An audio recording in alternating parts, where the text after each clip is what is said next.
They are ready, willing, and able in Waco, Texas. It's all about the Big 12. We begin at Baylor, where the nation's new #1, the Oklahoma Sooners, hope to beat down the Bears. Here's Bob Stoops. This is College Football Saturday Kickoff. The battle for the Big 12 trophy officially begins today, and it all culminates December 6th at Arrowhead Stadium. Good morning, and thanks, Mike DeMarco. Good to be with you once again. All year long, we have promoted this league as being, Gary, the year of the quarterback, and we got two great examples here today. Everybody knows about Sam Bradford, but I don't know if they understand how good he has been. He's just been phenomenal this year. He's been a great football player for his football team. He's a leader. There's no doubt about it. Just his sophomore season, his numbers are tremendous. And he's got great command of this offense, Bill, and he's got a lot of confidence. He's a big guy in the pocket. He does everything he needs to in his offense to make them click. 72% completions on the season, 16 touchdowns, and only 2 interceptions. He's having a remarkable season so far. For Baylor, their hopes of an upset rely on their freshman quarterback, true freshman, Robert Griffin. Well known in these parts, but he's making a national resume. Well, he's a guy that really gives a spark and really a hope here for Baylor and their football team. He's a dynamic, electric player. He's got great speed, great athleticism, and he's a guy who's going to make plays, not only throwing the football with his feet. I think he's a pretty accomplished passer, too. He's got 60% completions on the year, no interceptions for the young quarterback. That's a good number. All right, huge challenge here today. We look forward to it here in Waco. Fellas? The hottest freshman QB in the Big 12 takes on the #1 team in the nation. College Football Saturday, cheering across the town. Coach laying down the law now. We will score a touchdown, and the crowd goes wild. Our boys having their fun. The game ain't over till the dirty job is done and won. Born to play, get busy, take it to the house, gonna get the job done. The pass isn't working, so we'll get 'em with the run. #1 Oklahoma battles Baylor. Big 12 college football is next.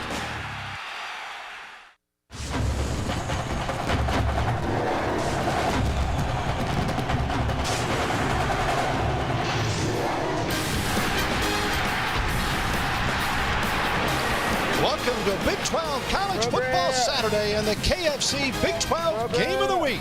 Today it's the nation's #1 team, the Oklahoma Sooners, in Waco at Floyd Casey Stadium to take on the Baylor Bears, the Big 12 Conference opener for both ball clubs.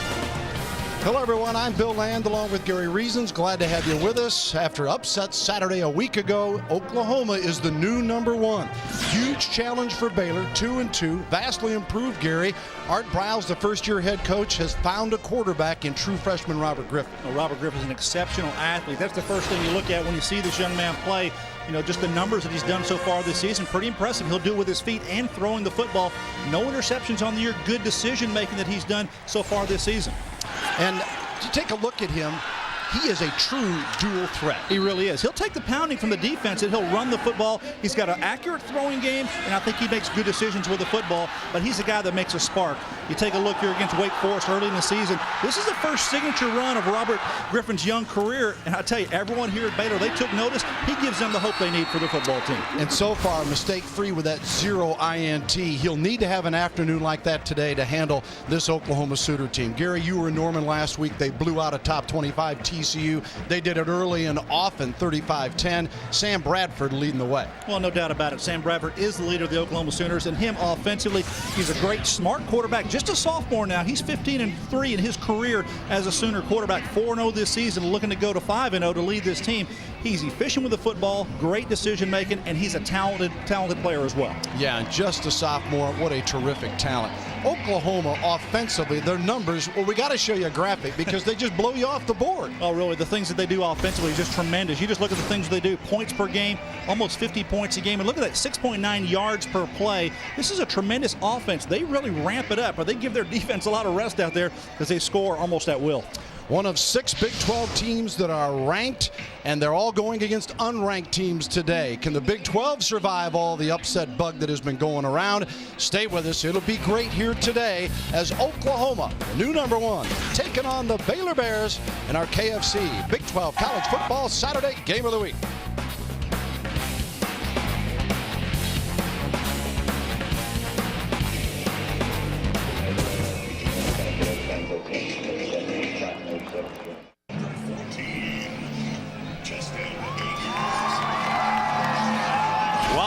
to Waco and Floyd Casey Stadium. #1 Oklahoma and the Baylor Bears at 2-2 on our KFC College Football Saturday Big 12 Game of the Week, as the Bears are led on the field by a couple of Olympians, Reggie Witherspoon and Jeremy Warner. They'll need an Olympic-type effort to pull off a major upset here today. Art Briles, though, is slowly changing things here in the Brazos Valley. He's got them at 2-2. They played a tough non-conference schedule, coming off a loss to a top 25 UConn. Had a week off to heal their wounds, which they needed to do, Gary. Yeah, I think they need to kind of tighten things up here a little bit. Just kind of get in the groove and give them an extra week to prepare for the conference opener. That's always a good thing, especially against the #1 team in the country. Sanders and Lamar will return the kick as Bob Stoops' team won the coin toss and deferred. They will start off kicking off. Stoops in his 10th season. His numbers are as mind-boggling as his team's offense this year, with 101 victories in his 10th season. And the defending Big 12 champions and the new #1 into the end zone. It is bobbled, and they will down it there as Sanders gets the advice from Lamar. And that means Baylor will have it 1st and 10 from the 20-yard line. A little surprised here that the Sooners elected not to go on offense as well as they played last week, start against TCU in that football game. But going to have Baylor coming out on offense first, and that means Robert Griffin. KFC provides the starting lineups. Robert Griffin, you see the numbers there. Dual threat, obviously, with a 7 and 5 as far as the TDs produced. No interceptions so far. He didn't start the opener, but he was very impressive in the loss to Wake Forest, and it's been his job since.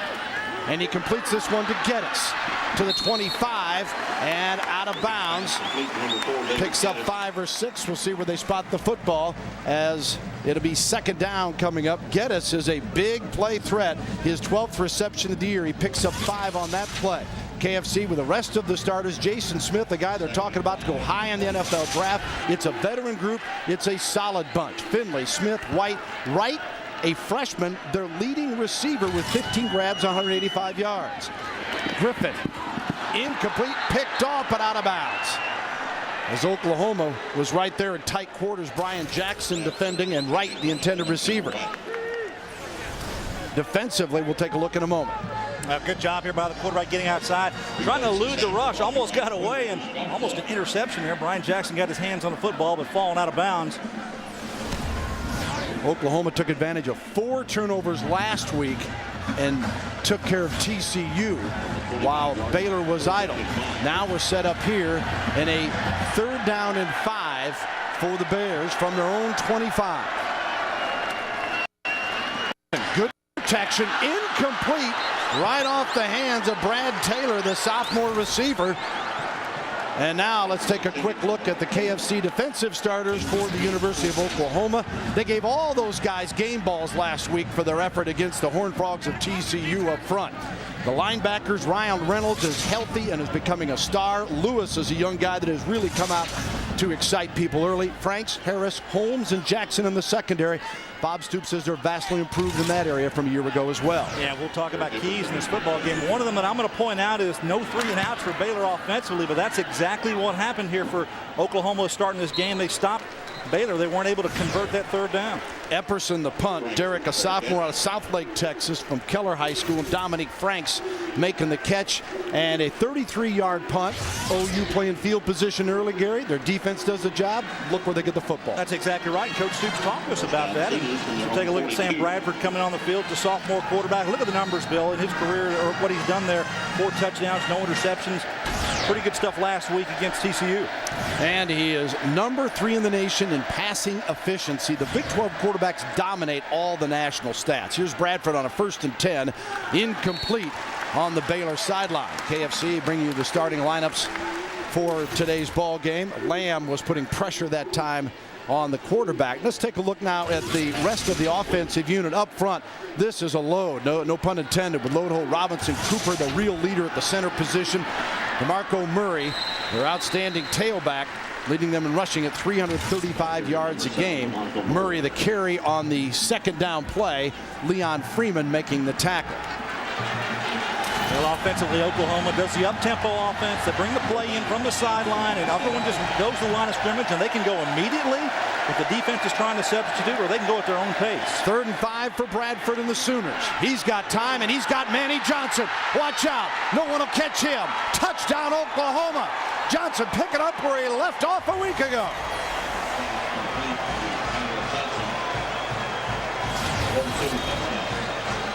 Well, it was 2 deep zone coverage that time by Baylor in the defensive secondary, and the safety who was back there kind of was looking in the backfield, didn't expand to the side of the defense. On the right side here, you're going to see a defender in the flat who's got that weak flat, but there's nobody deep over the top, and I know that cornerback was expecting help over the top with the safety, just wasn't there. Manny Johnson, another big touchdown to go after what he did last weekend. Big 12 Player of the Week last week. We didn't have time to tell you about that, with 206 receiving yards, an OU record, and he had 3 touchdowns of 55 plus. The kick is good by Stevens. The Sooners dominate early, 7-0 with 1:10 gone.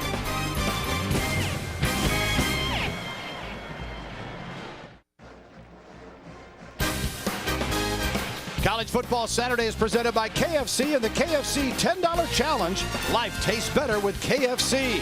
And brought to you in part by FreeCreditReport.com.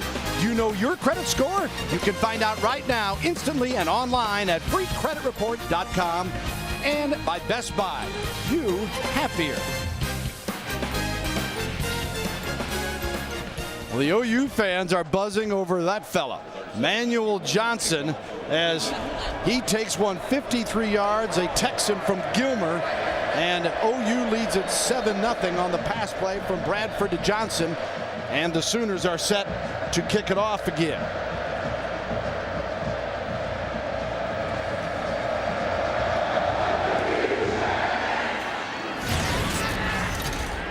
Nicely done that time as it sails out of the end zone and will be 1st and 10 at the 20-yard line. And a flag thrown back near the kickoff site. Let's wait and see exactly what they've got there. Number 6 of the kicking team. 5 yards will be added to the end of the run, which will be the 20-yard line. Put the ball on the 25, first down. Offsides on Oklahoma. Now, last week, Manuel Johnson earned Big 12 Player of the Week honors for this performance. 3 touchdowns, 3 long touchdowns from Sam Bradford in the football game, and he got behind the TCU defense repeatedly, and guess what? Started out this ball game here against the Baylor Bears doing much the same thing. Excellent job throwing the ball down the field, and Manny Johnson's got some wheels now. He's got speed. They're going to have to contend with him today. It's a talented offensive receiving corps for the Sooners. Yeah, those TD receptions, 76, 55, and 63 yards. A new Oklahoma record with a total of 206 yards receiving. They're going to re-kick this now because of that penalty against Oklahoma. Special teams have not been a big highlight for the Sooners yet. Now, that time, Moreland kicking off got a tremendous kick, but they had the penalty, so he's booting from the 25 this time. And in the ballgame last week against TCU, kind of a poor kick coverage unit went out there, allowed TCU to get great field position, allowed 3 points on the drive, but that's something Bob Stoops is concerned with. He wanted to get consistency in the kick game and the kick coverage game. Matthew Moreland's kick this time into the end zone. They bring it out and taken to the 25-yard line, so pretty fair trade-off that time, as Lindy Holmes makes the tackle for Oklahoma. And now Baylor starts again, Gary, but 13:44 on the clock, and you're down 7-0. Well, I talked about the offense here for Baylor. They've got to come out and they've got to control the line of scrimmage. They've got to protect their quarterback, and they've got to get some first downs. They've got to find a way to move the football against this OU defense. Hey, it's a tremendous defense. The defensive front four, we talked a little bit about them at the start. They're playing at a high level, getting off blocks, and they do a good job in the run game as well. But they can also put pressure on a speedy quarterback, which Robert Griffin is. Finley picks up about 5 as we take a look at our Armani scouting report here. You're talking about Baylor and what they need to do for the upset. Clayton made the tackle that time. Yeah, no 3 and outs. That's being productive offensively. Get you some first downs, move the football. And I think they've got to win the special teams game. I think they've got to win the field position battle with Oklahoma. I think they have an opportunity to do that. Those are a couple of things that would be critical for them today. 2nd and 5. Play action this time out on the flat, and it is complete, and a first down Baylor. Good movement that time as a flag is thrown. Clayton makes the tackle. Scranton the receiver. Yeah, nice play design here, thrown it all the way to the outside and have your inside receiver block out. to take the cornerback out of the play, and then he run right behind him. Might get a face mask here at the end of this play.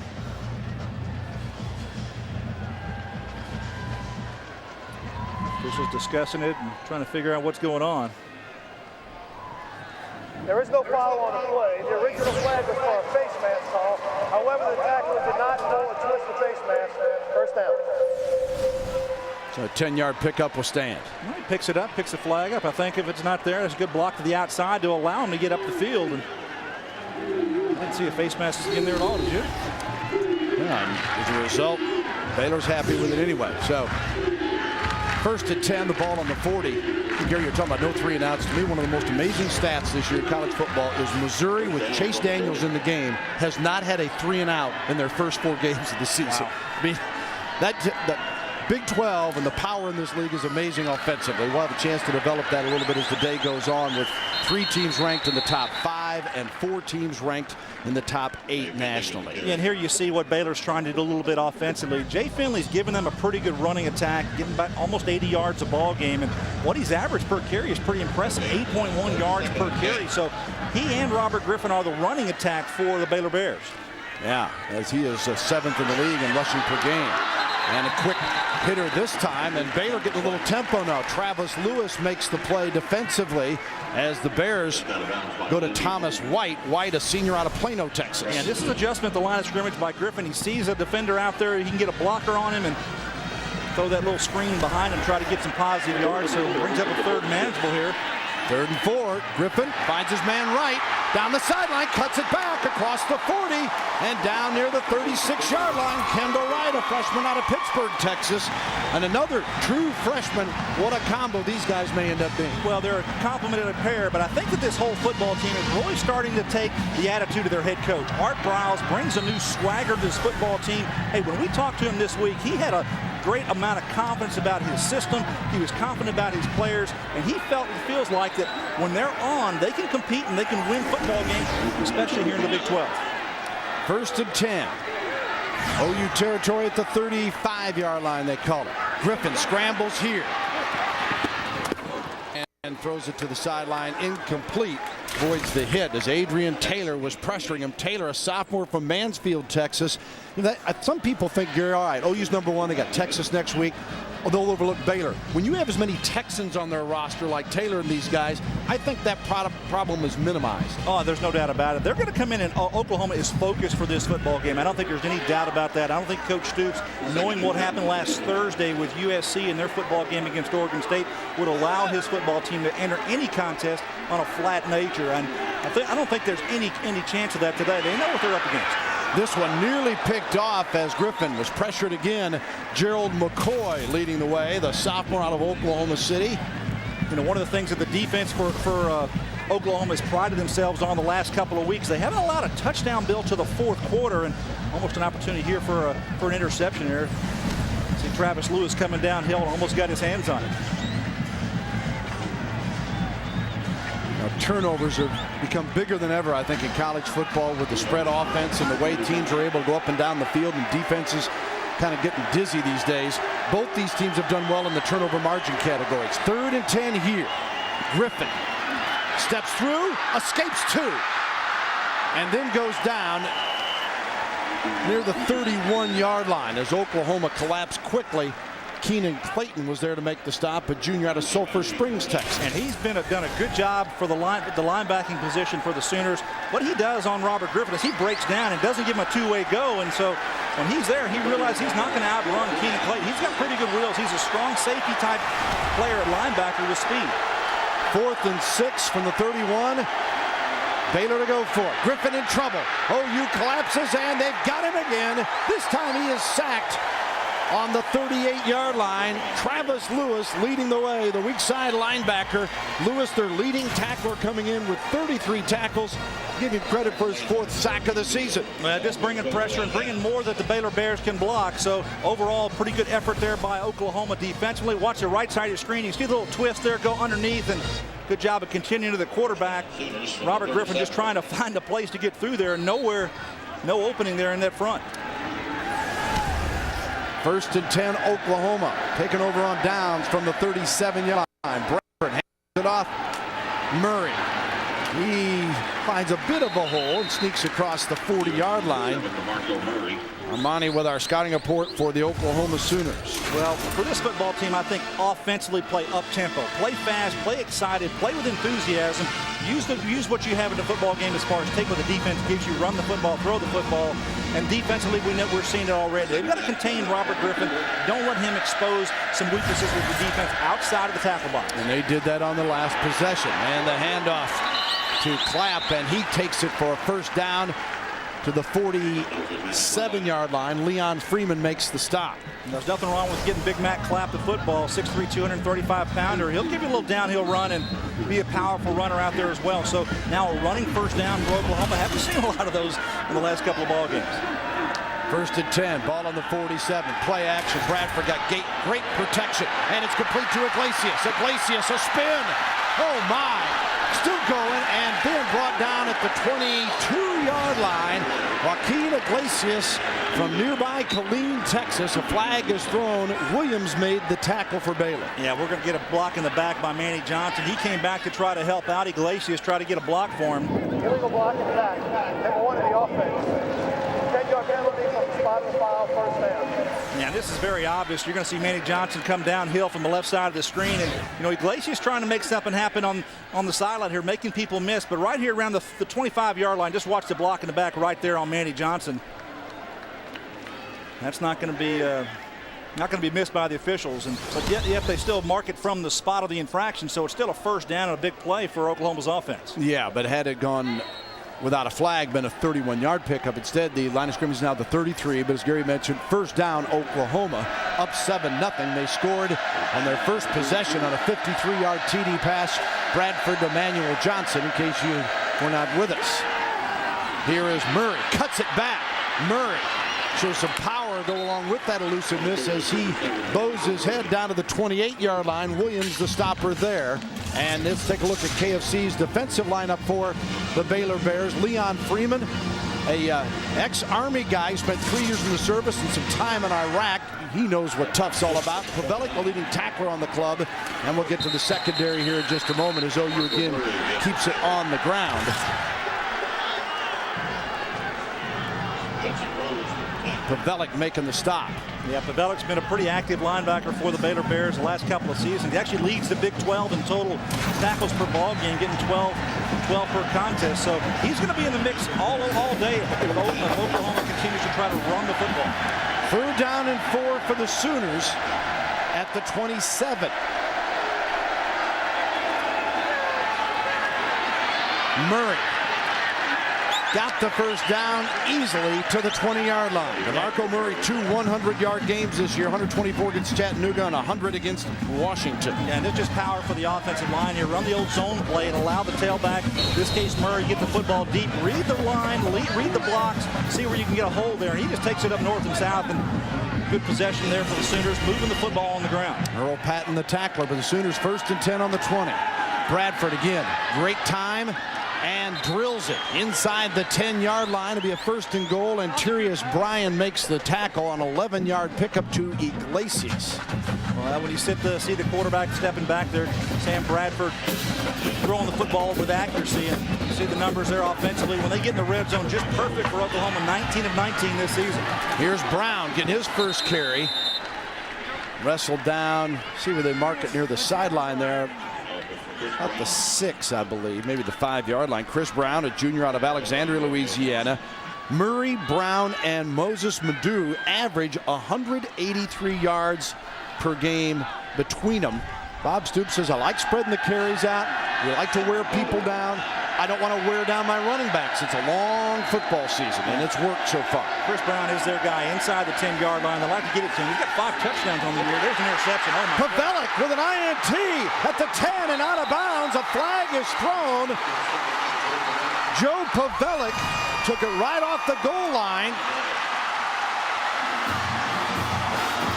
Let's await the official's decision on the penalty. And that would be Pavelic's 3rd interception. You see the linebacker right here. He's going to be right in the lane of the throw and just jumps up and gets him. Manny Johnson there behind him. The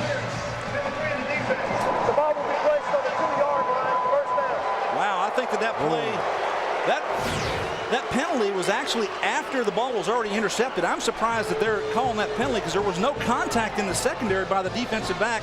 I think it was Joaquin Iglesias coming around the back of the end zone there, the intended receiver. So a huge flag here for Art Briles' crew, because obvious. OU going in to score. We show you they're perfect in the red zone.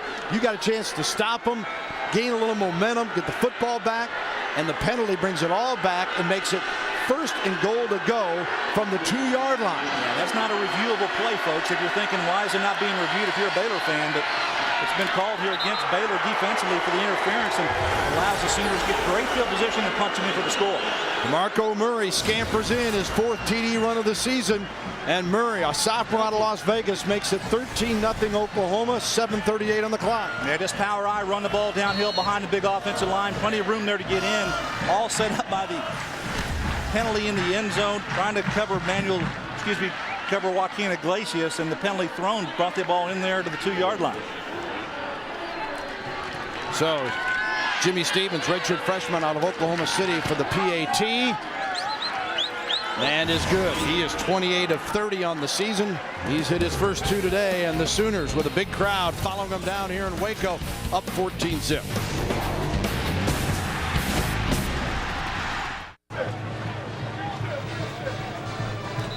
Oklahoma 14-0 for the #1 ranked Sooners over Baylor. DeMarco Murray getting it done there after the penalty brought the ball back to the Sooners. 2-yard run, and one of the top 5 rushers in the Big 12 gets his 4th rushing TD of the season. And Oklahoma on that drive coming out, deciding to run the football, doing it demonstratively along with DeMarco Murray. Chris Brown getting a little taste of getting the football, but a good job running the ball overall. Geddes is deep along with Lamar this time to return the kick. Matthew Moreland and Tulsa kick it off here. Down about the 1. Brought down at the 21-yard line. Let's check in with Mike Goldberg and a little game break.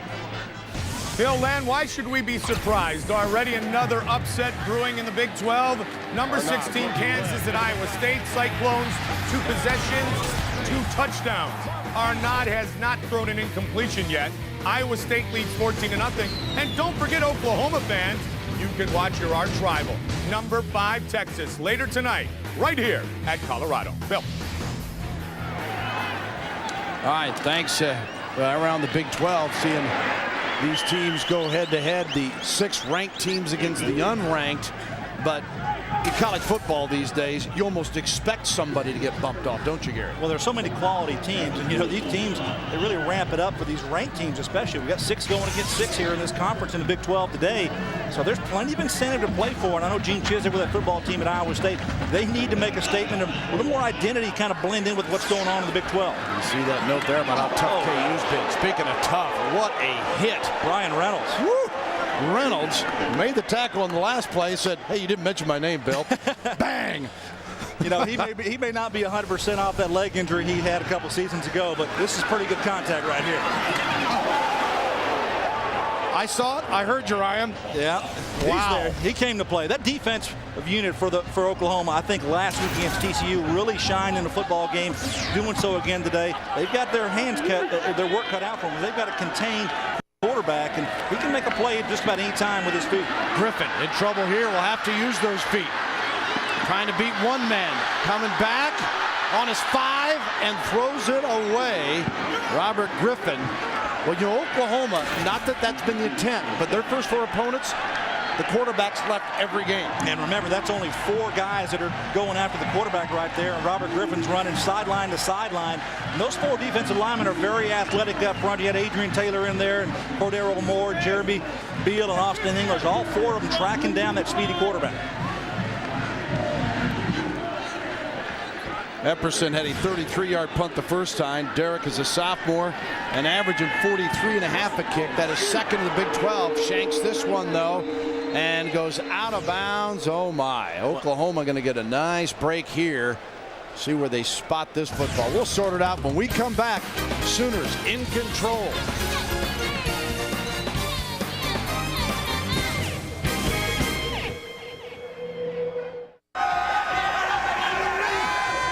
Give him a helmet and some pads. Baylor needs some superhero help here. Got some superpower on the sideline. Maybe get him in the ballgame. It has been Oklahoma true to form. They have slapped Baylor around 14-0, and now after a 12-yard punt, OU on the 31 of Baylor on a 1st and 10. And here is Johnson again. And he shows that not only is he fast, he's also tough to bring down in traffic as Manny Johnson picks up 16 before Burke tackles him. First down markers brought to you by Overstock.com. Your entire order ships just $2.95 at Overstock.com. Overstock.com at home with the O. 1st and 10 at the 15. Coming around is Broyles at the 10, and the freshman, redshirt freshman out of Norman, Ryan Broyles. He's already got 3 touchdowns this year. Carries it near the 8 before Hardiman makes the tackle. Well, he's an exciting player. They want to get his hands on the ball, just bring him around the edge here and see if he can outrun the Baylor defense. He gets the first wave there, but the second wave not getting by them. And then OU quickly on the ground as Brown takes it to the 5. Gary, you were on the field last week. I know you were really impressed with the tempo that OU set in that game in the win over TCU. Yeah, the game, they started out very fast. That's why I was talking about why didn't they take the football, because it worked well for them. Make a statement. Go on the road, make a statement, but they didn't have to because their defense responded. They got decent field position, punched it in. Both times they've had the football, Oklahoma's put touchdowns on the board so far in this ball game. Looking for a third, and Brown is stopped by that Baylor line this time. Picks up a yard or so, and Antonio Johnson, a sophomore linebacker from here in Waco, with a stop. He had a career-high 9 tackles in their last outing up at UConn. Really knocked off the top 25 Huskies. There are 2 wins over Northwestern State and Washington State. Brown, and this play will be brought back as whistles before it get underway. Again, going no huddle, quick offense here, quick tempo, trying to get the Bears a little bit out of alignment there. I didn't see an offensive problem there as far as the formation or anything that would be offensive. If this may be against Baylor not being on sides.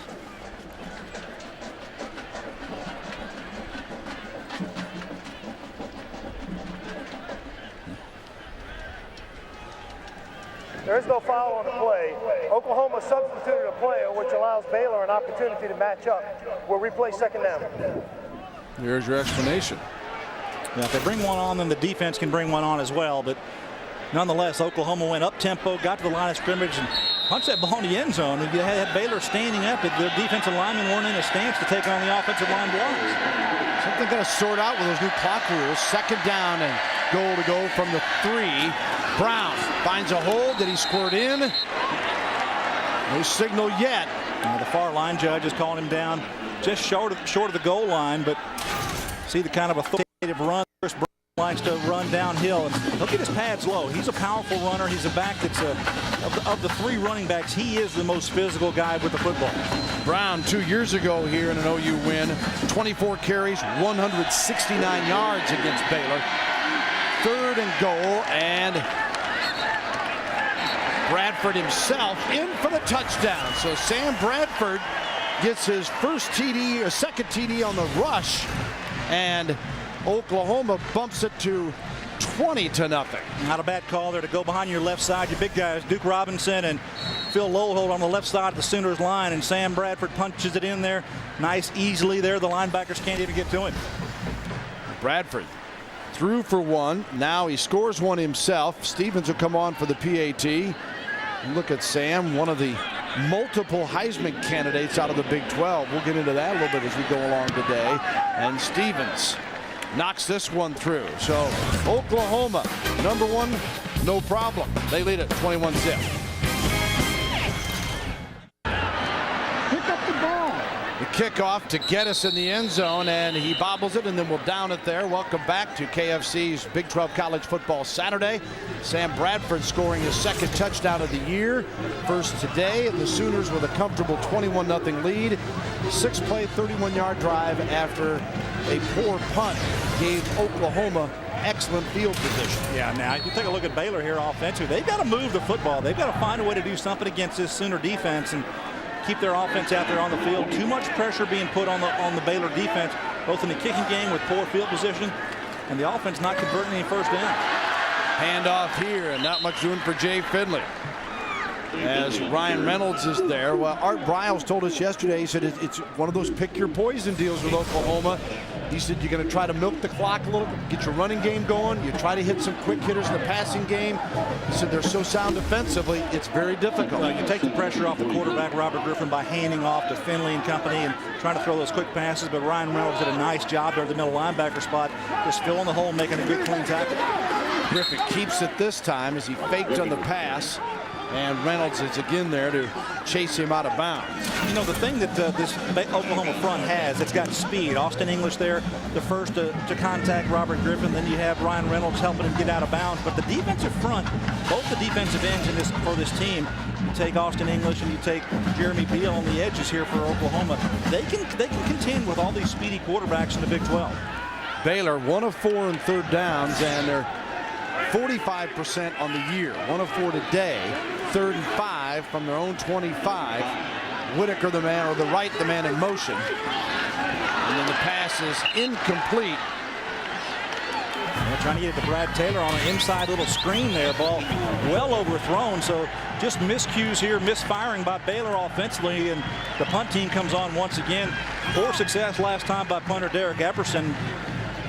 That punt, he's averaging, Bill, he's the #2 punter in the Big 12, averaging 43.5 yards per punt. Uncharacteristic the last time out on the field. Yeah, and again here with wind in his face. This time he gets a good kick. Franks is the deep man.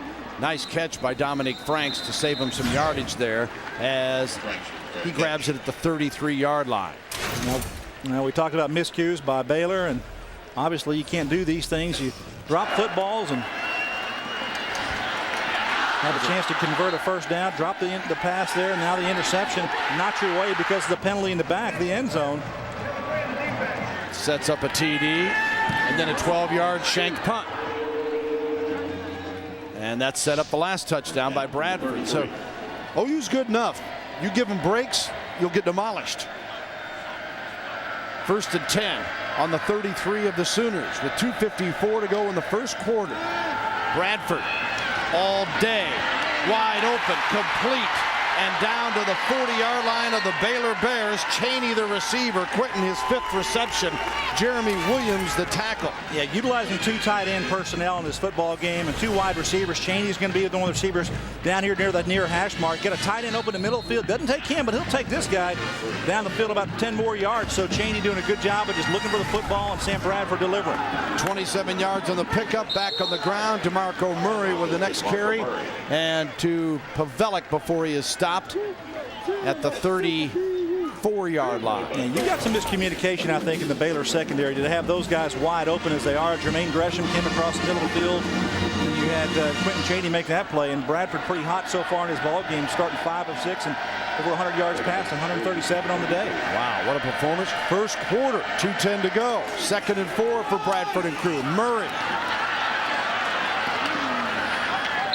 That'll move the chains down to the, 28-yard line, 27 maybe, as Price made the tackle. That's a little more of a characteristic run that I think that people are trying to see from DeMarco Murray. Gets into the hole and then tries to make people miss. Make that first guy miss. That's an excellent cut there. Pavelic, a good linebacker, can't keep up with him, and he gets into the 2nd and 3rd level of the defense, and that's a nice run there by DeMarco Murray. Murray, you might recall last year, 764 yards rushing, dislocated his knee, though, in the 11th game.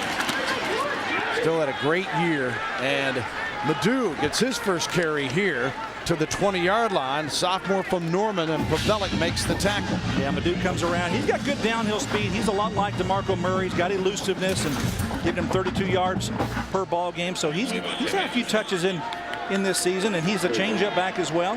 Get DeMarco out and get him in there.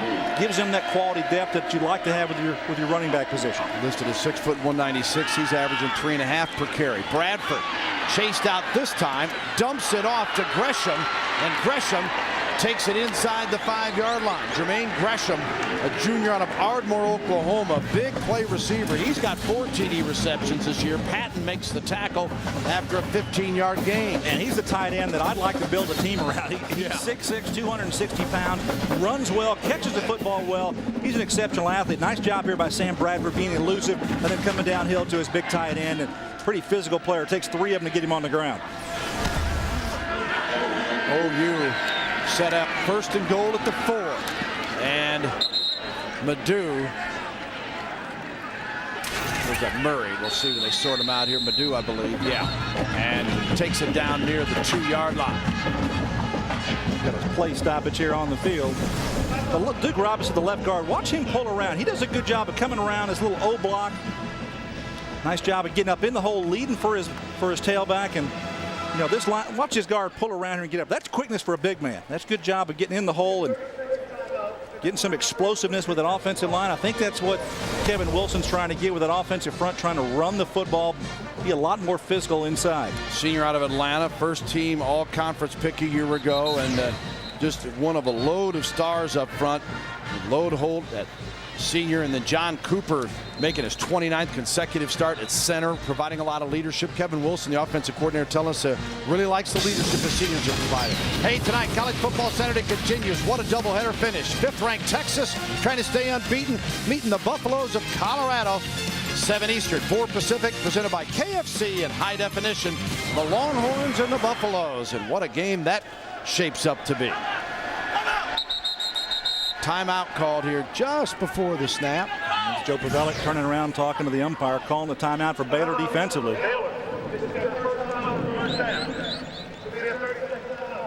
So timeout, Baylor there first.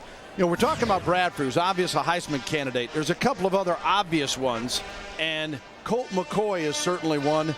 80% passing completion rate this year. Yeah, look at his numbers. Have they skyrocketed over the last couple of seasons, and over 209 points passing rating so far for Colt McCoy. I've seen him play a couple of games already this year, Bill, and he's on top of his game. He's a good passer. You see the numbers there, but I think it's just the command and control that he has of the offense for the Longhorns is going to make it a very interesting contest.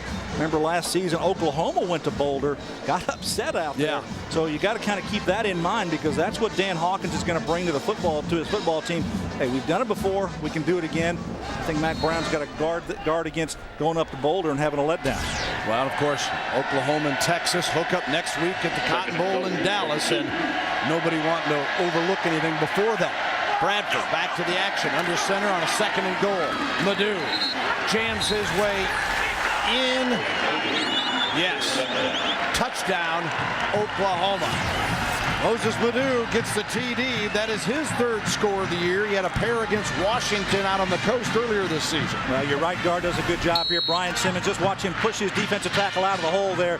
That enables Moses Madu to get right in there. Nice job by number 74, Brian Simmons, to help his tailback. Stevens will come on for the PAT. A large contingent of Oklahoma fans making the trip down I-35 here to Waco, where they can get seats. And beautiful day for OU football. It's turned into a nightmare for Baylor.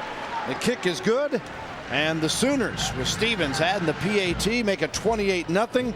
4 different players have scored for Oklahoma, and this has kind of been their MO this season. They hit you early and hit you off. Well, they're perfect on their possessions. Obviously, you see the 4 touchdowns here and how they've done it. Throw the football, run the football, just being a great offensive power. That's the dual threat that Oklahoma possesses offensively. They get all these things, you know, refined. It's going to have a great season. It's already been one so far. This being their 5th game and their first conference game for Sam Bradford and this offense, just putting up huge, you know, we saw it in the open. There's some tremendous numbers to start the season. And Oklahoma, with 41 seconds to go in the first quarter, the number 1 ranked Sooners up 28-0 on Baylor. And it is certainly not the scenario that Art Briles was thinking would unfold here.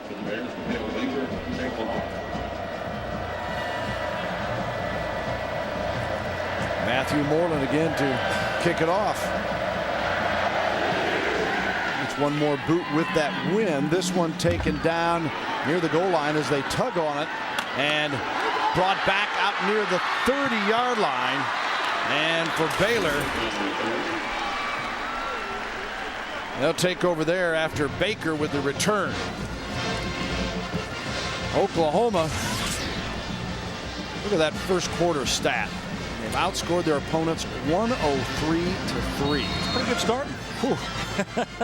Bob Stoops has got it under control there. And so, Think they're ready to play? yes, sir. They get them out of the gates quick, and that's important in college football today, to establish who you are, your identity early in football games. That's Georgia last week when Alabama put 31 zip on them to start that game down between the hedges. Griffin keeps the football. Slipped a bit and then took the hit. Now the first pickup. Yeah, that was the first design called run for Robert Griffin. Now, he's run the ball a little bit early in this game, but that was the first one where it's a zone read where he's taking the ball to try to make something happen. Look for more of that today. Freshman out of Copper's Cove, Texas, and this one's loose. Geddes pounces on it after Whitaker had it knocked, or the right had it knocked away, and Dominique Franks and Robinson were there covering on the play. I'm not sure you can do this all day against this Oklahoma defense. That is, throw the ball horizontally across the field. You see the speed of the Oklahoma defense just making it up too easily.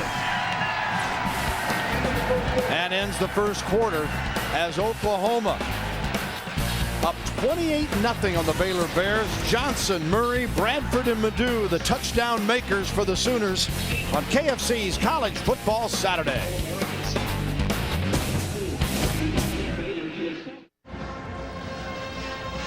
Welcome back. Bill and Gary Reasons with you. KFC's College Football Saturday. Big 12 action from Waco. Bears trailing 28 zip. 3rd and 12 to start the second quarter from their own 30. Griffin in trouble again. Got some room now. 40, 45, 50. Got a block. And out of bounds. Late hit, probably. Yes, it will be. The flag is thrown. That'll give him another 15. Harris making the stop, and Baylor some real excitement to start the second quarter. Decent coverage in the secondary for Oklahoma, but it's man coverage, and it breaks down here. So Robert Griffin eludes the rush there by the Oklahoma defense, takes it down the near sideline, and when you see Nick Harris finishing here out of bounds, definitely a penalty easily seen. 36 yards. 36 yards on the pickup. Griffin, remember, set a school rushing record against Washington State with 11 carries, 225 yards, and 2 TDs. You see, if you don't contain him, what happens? Yeah, if you're going to play man coverage and you're going to rush a number of players on him, 5 or 6 guys, and he breaks free, there's nobody else that's going to contain him. Somebody's going to have to come off a receiver and make a tackle late. I'm talking the Big 12 400-meter hurdles champ coming out of high school last December and last spring, finishing 3rd in the NCAA. So he can fly. 1st and 10. And the handoff here. And not much doing that time for Ray Sims, the senior from Corsicana, Texas. Good pressure inside there by Cordero Moore, number 89, getting in the backfield of the Bears and kind of taking that play away. So they look at the game summary early on here. Everything's over Oklahoma's way, over 200 yards in the football game compared to Baylor's 44, and that's including that last run by Robert Griffin. Griffin just 5 of 11 for 33 yards in the air. 2nd and 9, passing situation here, we'll find out. From the 18 of the Sooners, Griffin again chasing. Got a block. End zone, incomplete. Trying to connect down there and had a man in TJ Scranton, but OU had it covered as well as Dominique Franks was back. I think Jeremy Beal, he's in shock because he thought he had Robert Griffin in the backfield, and just how he backpedals, puts his hand out and backpedal away from a speedy Jeremy Beal. That's impressive to see this from Robert Griffin.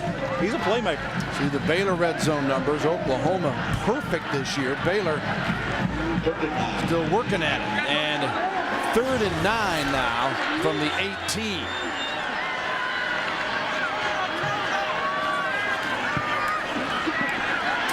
Griffin.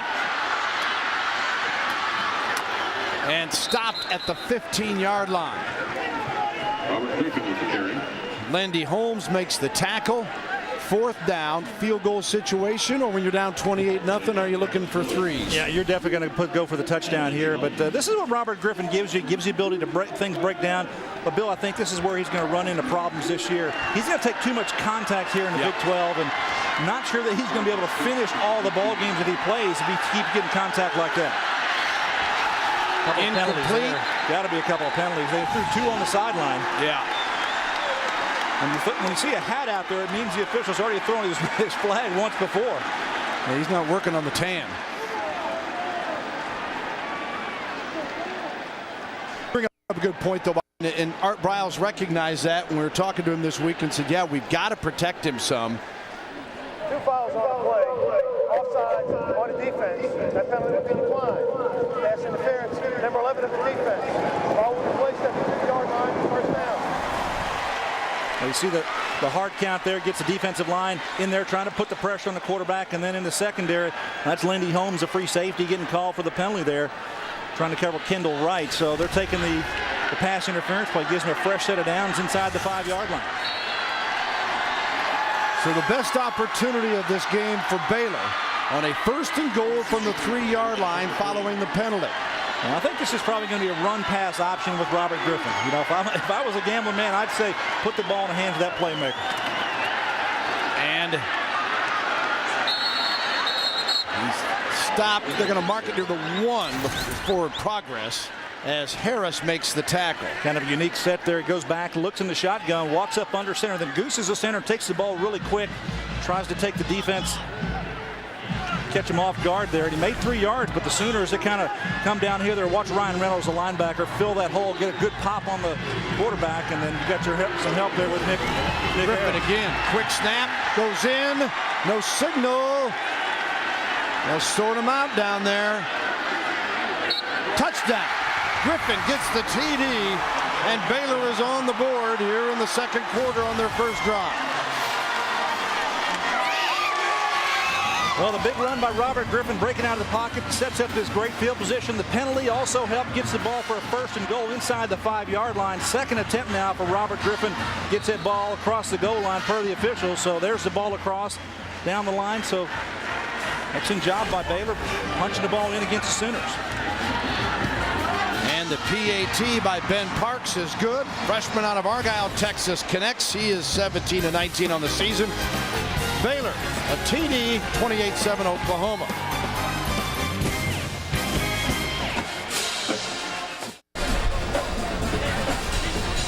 Robert Griffin with a TD. He was responsible for 4 in their last game against Connecticut. Threw for 3 and ran for 1. He gets the touchdown here and did most of the work himself on that 8-play drive that took 3:07. And now it is Baylor to kick it off. Down 28-7. Griffin's work here this afternoon. Already 45 rush yards in the football game. He's averaging 83 yards a game running the football, so right on target with what he's been doing this season. And the kickoff taken 1 yard deep out of the end zone. Oh, and a hit there. Iglesias is brought down at the 15-yard line. We may have a hold, though, defensive or on kick return team by Baylor. We got a penalty out there, Bill. Atchison makes the tackle. Tim Atchison, a sophomore from Copperas Cove, Texas. Russell Scampillion and the Baylor Bears have teamed up to provide a chance for children between the ages of 6 and 12. An official Baylor Bear kickoff kick. There are 2 fouls on the play. Offside on the kicking team. During the return, illegal block in the back on the receiving team. Fouls will offset. We're going to re-kick this thing. Yep. Couple offsetting penalties, kick team offside, and bring the ball back to the 30-yard line, so they get to go again. Pretty good job, though, by Baylor coming off of a block and making a tackle there around the 15. Well, you see both coaches here. Special teams, but all mistakes drive you crazy. But special teams really get under the skin of the coaches because they can be such swing plays, Gary. Yeah, they certainly can, because you can get momentum. Field position is key in this football game. Oklahoma's used it to their advantage offensively when they've got the ball in their hands. And Baylor, you know, they've given up field position in the kick game. A bad punt early in the football game in the 1st quarter. So here you have a chance to cover a kick, make a play, and create decent field position. Hopefully your defense can go out there and find a way to slow down Oklahoma. It hasn't happened yet today. So Parks will kick it off again. Oklahoma set to return up 28-7.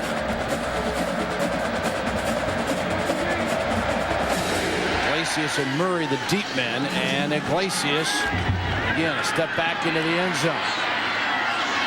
This time the 20, and ducks under near the 24-yard line. So OU picks up a little yardage on that swap out. Let's check in with Mike Goldberg in another game break. Bill, things getting a little better for Baylor. Same cannot be said for number 16, Kansas. They are at Iowa State, and Kansas has turned it over twice. This recent pass intercepted by the freshman Leonard Johnson. It's 20-0.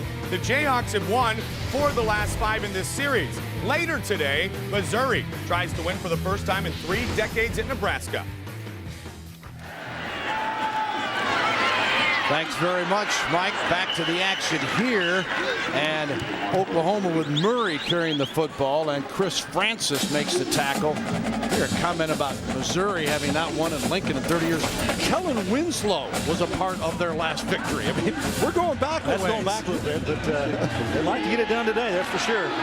Murray spins out of a tackle, shakes another, and shows some power as he forges ahead across the 31-yard line before Jordan Lake, the free safety. I think Jordan Lake might have taken the worst of that tackle situation. He came up from his free safety spot, tried to tackle DeMarco Murray. Watch at the end of the play here. DeMarco Murray trying to be physical, and he certainly is. And bingo right there, and knocks off Jordan Lake, and actually gets credit for the tackle. Murray, 9 carries, 40 yards so far for the Sooners. 3rd and 3 for Oklahoma. Brown, first down and plenty more. Trots it to the 40-yard line where Jordan Lake makes the tackle. Yeah, taking the pressure off of Sam Bradford, running the football. Got a chance here to develop your run game against Baylor today, and they're trying to do so. Trying to establish the line of scrimmage. You see the center there. Take a look at Cooper there, trying to get a hole open for his tailback, and Chris Brown does a nice job running through there with authority. A little up tempo here, and Brown again on first down carry. Flag is thrown as he is stopped near the 45-yard line. There was no play prior to the snap. False start. Number 70, the offense. 5-yard penalty. Remains first down. And calling Corey Brandon the right tackle there for Oklahoma, who's in the ball game. Get some quality playing time here early in the first half. A quick start there. Hadn't been out there with the Sooners a lot offensively, offensive line front. So going that up-tempo speed kind of jump. 1st and 15. Brown. Boy, moved that pile forward as he got stopped near the 40 and just kept on chugging the 43-yard line before he's brought down. 10:45 and counting here, second quarter. Floyd Casey Stadium in Waco. Oklahoma, let it be known early on, if you weren't with us, that deserving that #1 ranking, and scored on the first 4 possessions. Baylor starts the second quarter with a TD drive. Griffin providing most of the action of that, including the TD run. Here's a bullet pass, and Johnson, a nice reception, and brought down at the 48-yard line. Dwayne Crawford covering for the Bears. Crawford, a senior out of Giddings, Texas. And he's one of the better cornerbacks. You know, he's a pretty good player. He'll match up well against these offensive weapons that Oklahoma has, and come up in pretty good strike on him. Good size, 6 foot, almost 200 pounds, and a senior. He's experienced out there, Bill. Had a pick in the Washington State game. OU is 4 of 4 in third down conversions. The Sooners coming in 48% in these situations. It is 3rd and 2 here. Murray tried to cut it back upfield, slipped, and a little short of the first down marker. In fact, just shy of midfield. You saw him slide, and you see the black come up off his feet. Watch here, it's going to pop up, and this is this synthetic field that's got the rubber.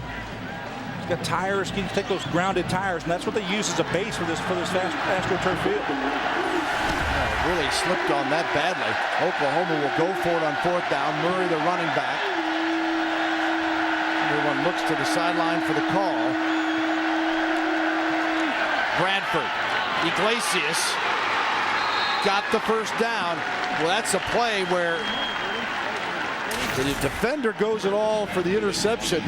Jumps it. Iglesias gets 6 out of it. Well, that's right, exactly. And Joaquin Iglesias, a senior, he knows where he's going to go get that first down for his quarterback.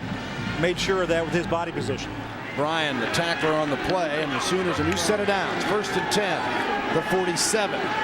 Bradford comes out of the pocket and throws this one away. Yeah, just one receiver out on it. They thought they'd get Joaquin Iglesias uncovered at the top of the screen, but they did not do that. Dwayne Crawford had him covered. Only one player out, so Sam Bradford smartly throws the football away. Iglesias coming in just shy of 2,000 yards receiving in his career, and number 13 in all-purpose yards at OU career-wise. He's wrapping up one heck of a career. This is game 5 of the season. Long way to go for the senior from Killeen, Texas. It's caught 17 balls, 268 yards coming in here today. 2nd and 10 now for the Sooners as Gresham in motion sets up to the left. Murray, and Baylor breaks through. And Johnson makes the stop. The Antonio Johnson, who's their weak side linebacker, does a good job coming downhill right off the edge and get in the backfield and make a pretty good hit there on the tailback in the backfield. Negative play, what you like to see.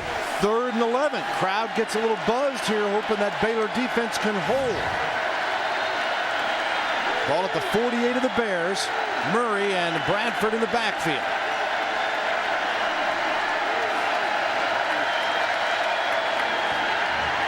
Bradford, great protection. Going deep here. Iglesias. Still waiting for a ruling, and it's incomplete. Coming up with the football was Jordan Lake. That ball bounced around down there like a bunch of popcorn popping around, and Iglesias trying to pull the ball in.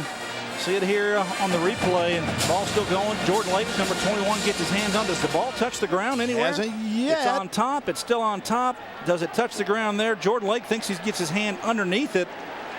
Don't see from that angle, but perhaps here on the left side, we'll see if it falls and hits the ground. And I don't know if it does or not, though. That might have been his elbow touching the ground. The ball doesn't hit the ground. They're ruling it as an interception. First down. I'm sure we'll take a quick, close look at this, and maybe we can take another look at that same angle again. What a mess as it rolls to the bodies intertwined, and we'll see if they look at it with it. Baylor football. We'll take a look at it one more time here as the ball's bouncing off of Iglesias there, his left shoulder. Does the ball hit the ground? I'm not sure if that ball's touching the ground or not. I think it's right on his shoulder pad, and it's still up in the air. So it's a good job here by Lake pulling that ball up and pulling it in. So I think it's going to be a good call here. The ball's going to go over to Baylor. If it did touch the ground, Gary, it's going to be really difficult to overturn because so far, and we got a ton of angles, we haven't one that's shown that. I haven't seen anything that's definitive enough to overturn the call on the field, which is an interception. So that's probably what's going to stand. Don't know if that ball touches the ground because you got Manuel Iglesias' arm right there on top of it, and Jordan Lake looked like he pulls it out. It's kind of rolling it back there, see if we can see the ball touch the ground. With the shadows, you cannot tell there as the review is on. Hard to tell. It's in that shadow and the arm right there together. So this is in the hands of the replay officials upstairs.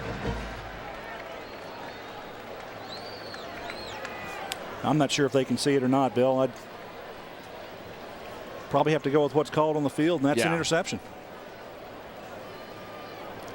And we've talked about, there was your 3rd long situation, and Baylor desperately trying to get something momentum-wise after they finally got on the board to start the 2nd quarter.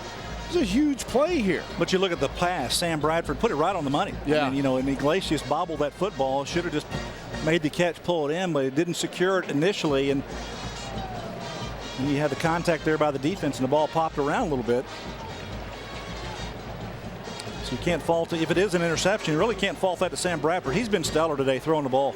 Yeah, he has been outstanding as he has been all year. As Bradford coming in with 16 TD passes and 2 interceptions is all. And Bradford, if that is the interception, will be his first of the day. That's called on the field. First down. Yeah, that's what we thought. So Baylor will get the football, and hard to argue with that. Yeah, hard to change that. Not definitive enough to have a look at it. And finally something goes away for Art Browse. You see the missed catch there by Iglesias and winds up being an interception. Good effort play by Lake coming in there late and getting that football, get his hand underneath it, and going to get credit for the interception. Now, if you're an OU fan, you go, you know what?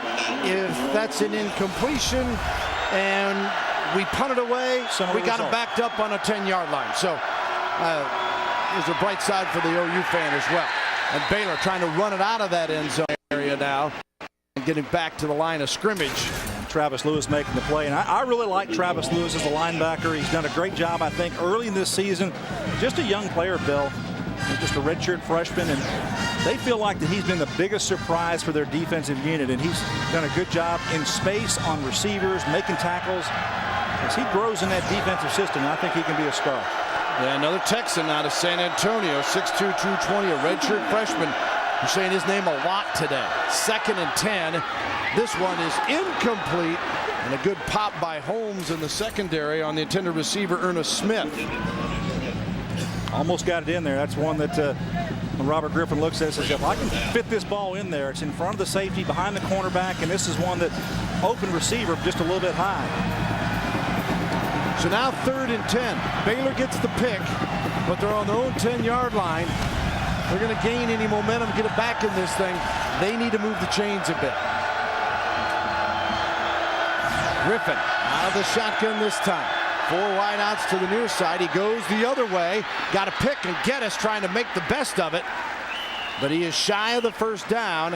And Griffin, or the offensive lineman, slow to get up as...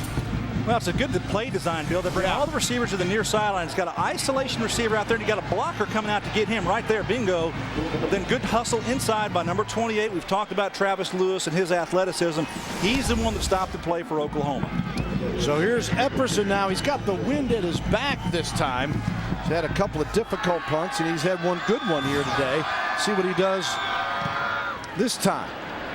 Dandy on 4th and 3, and it is taken and smothered at the 35-yard line is Broyles. We'll take a brief timeout. KFC's Big 12 College Football Saturday you're watching after a 45-yard punt, Oklahoma football.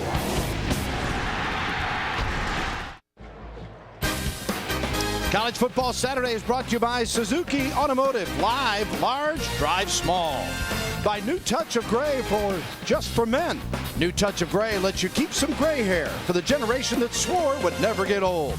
And the first down markers brought to you by Overstock.com. Shop for the company that supports college football. Overstock.com, at home with the O.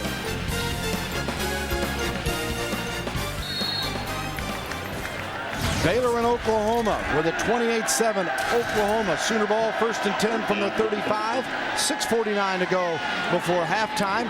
And Emmanuel Johnson, nice little turnaround and grab, knocked out of bounds near midfield. Very close to the first down, and Price making the stop for the Bears. Yeah, surprised that's not a penalty out of bounds. This is marginally close here on the sideline of hitting Emmanuel Johnson out of bounds, and I think it is. Definitely. Not called there by 2 line judges, so actually hitting him low on the legs, that's pretty much uncalled for. Bradford hands it off to Brown. Brown bows up, got the first down into Baylor territory at the 49-yard line. Vincent Rhodes, a senior from Denison, Texas, with a tackle. Rhodes coming in with 10 stops on the season. Defensively, Baylor's had their hands full today, Bill. The running game has been pretty much in hand here for Oklahoma. They've been able to run the ball downhill, take the pressure off of Sam Bradford. He's thrown the ball effectively. Last time out, the interception off the tip ball by Joaquin Iglesias, the only thing that stopped Oklahoma today. Brown cuts it back and ankle tackle near the 45-yard line, just shy of another first down. Well, Oklahoma last week, 25 yards rushing. They're establishing the run today, aren't they? No doubt about it. You take a look at the linemen here, moving them out downfield. Trent Williams doing a nice job with the right tackle, just closing down the defensive tackle. And you take the tailback, Chris Brown, run right off that. That's what the zone running scheme allows that tailback to do, just find the open area. And now they come close to the 100-yard rushing for the day. On this carry, they get a couple. They were 24 of 96 prior to that play. And now 270 yards total offense. DeMarco Murray, that carry. See the rushing yardage in the football game. Baylor, all that's the majority of it is with Robert Griffin running the football, and Oklahoma doing with their 3 tailbacks. Bradford, TD pass, you betcha. Iglesias scores for the Sooners. Made it look easy. Iglesias, his 5th touchdown reception of the year. A 42-yard pass play from Sam Bradford to Joaquin Iglesias. Now he's matched up with Marlon Price, the safety out there, and Joaquin Iglesias gets behind him, and this is an easy throw and catch here. Sam Bradford shows he can roll out of the pocket, turn, and get his shoulders downfield, and throws a nice ball here to Joaquin and goes right by Price. Never even touched him, didn't even adjust him. Joaquin Iglesias turned out to be, I think, one of the most favored receivers that Sam Bradford has. And The kick is up and is good, as Iglesias today has passed Antoine Savage on the all-time receiving yardage list at Oklahoma. 35-7 Sooners. So, Marco, that is a beautiful Big 12 trophy. Hey, coming up on the College Football Saturday halftime show, all about the Red River rivalry. Hold the phone, Goldie. We still got to play this game first. Oh, yeah. We're going to talk about Texas, Colorado, and so much more. And don't forget, you can text us at 310-425-9455. It's the College Football Saturday halftime show. Back to Waco and Bill Land. All right, thank you very much, Mike DeMarco. Look forward to the halftime, 35-7 here. And Bears haven't been getting enough to eat. Iglesias putting the last bit of punishment on Baylor here with that touchdown reception, over 2,000 yards in his career. He passes Antoine Savage on the all-time list. Bradford moving up some career charts as well. We'll get to that in a moment as the kickoff comes and is fumbled, and I think Oklahoma's recovered. We'll see. I think it was Keenan Clayton who was right there, the first one on it, number 22 for Oklahoma. It's Baylor. It's Baylor back to Taylor dropping the football, and then Baylor quick to pounce on it, though. So the Bears will maintain possession of the 25-yard line. Sam Bradford moving up the charts, and remember, what is this, his 19th start? And Bradford with 54 touchdown passes, past his coach, Josh Heupel, assistant coach. Got a ways to go to catch Jason White, the one-time Heisman winner. But just a terrific start for the first year plus for Sam Bradford of his OU career. And Finley, gang tackled, stopped near the 32-yard line. Yeah, biggest run of the day, except for Robert Griffin for Baylor running the football, and Finley coming downhill. We talked about him early in the ball game, that he's given them a pretty good running combination on the season coming into the ball game. Jay Finley averaging 79 yards a game and just not getting off the blocks fast enough to make a tackle on the young man.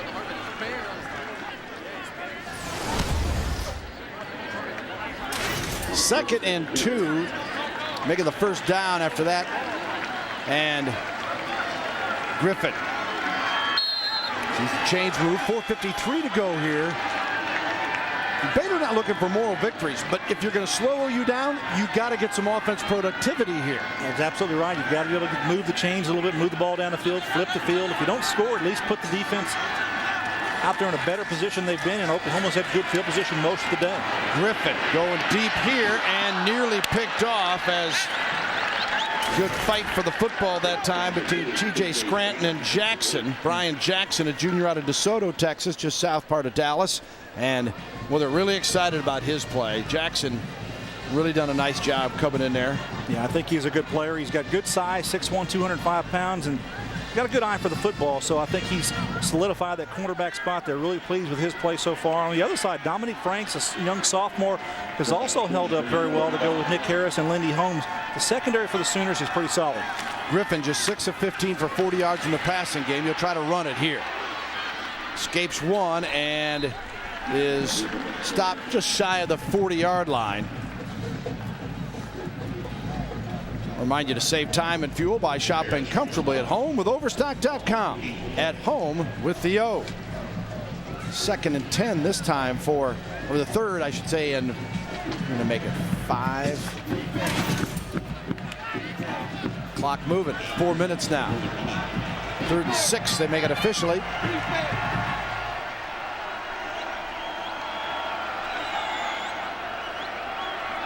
There's 4 linemen there for Oklahoma trying to contend with this front here for Baylor. Right. Got the first down and escapes and dives to midfield. Kendall Wright, Lindy Holmes making the tackle. So they keep the football. I think Baylor's going to go up tempo here. You try to get the ball to your speed players, and it's exactly what Kendall Wright is. Breaks one tackle there. Brian Jackson can't get him to the ground, so that ensures the first down. On the move this time as Griffin, who shows you his power. He is stopped near the 45-yard line. But Gary, yeah, he's getting a little punishment out there. Nick Harris coming downhill. Remember yesterday we're talking to Coach Briles, and He stuck his head in the office, Griffin did, and he said, "You all right?" They haven't played in a week. He said, "Hey, he took a beating up there at UConn," and he said, "Still banged up." Still a little banged up, but he's game. There's no doubt he's going to be a competitor. This time, big play again. Griffin popped hard, but he takes it to the 25-yard line of Oklahoma. Little option game coming down the sideline, down the line of scrimmage there, and he just takes it around the edge. Nobody accounting for the quarterback, so Griffin turns it north down the field, and excellent job there. You see the blocks there, and he's just going to come straight down the field, trying to outrun the defense, and pretty good contact in the secondary. Franks and Harris combined for the tackle. 20-yard pickup, 12 carries, 72 yards rushing for Griffin.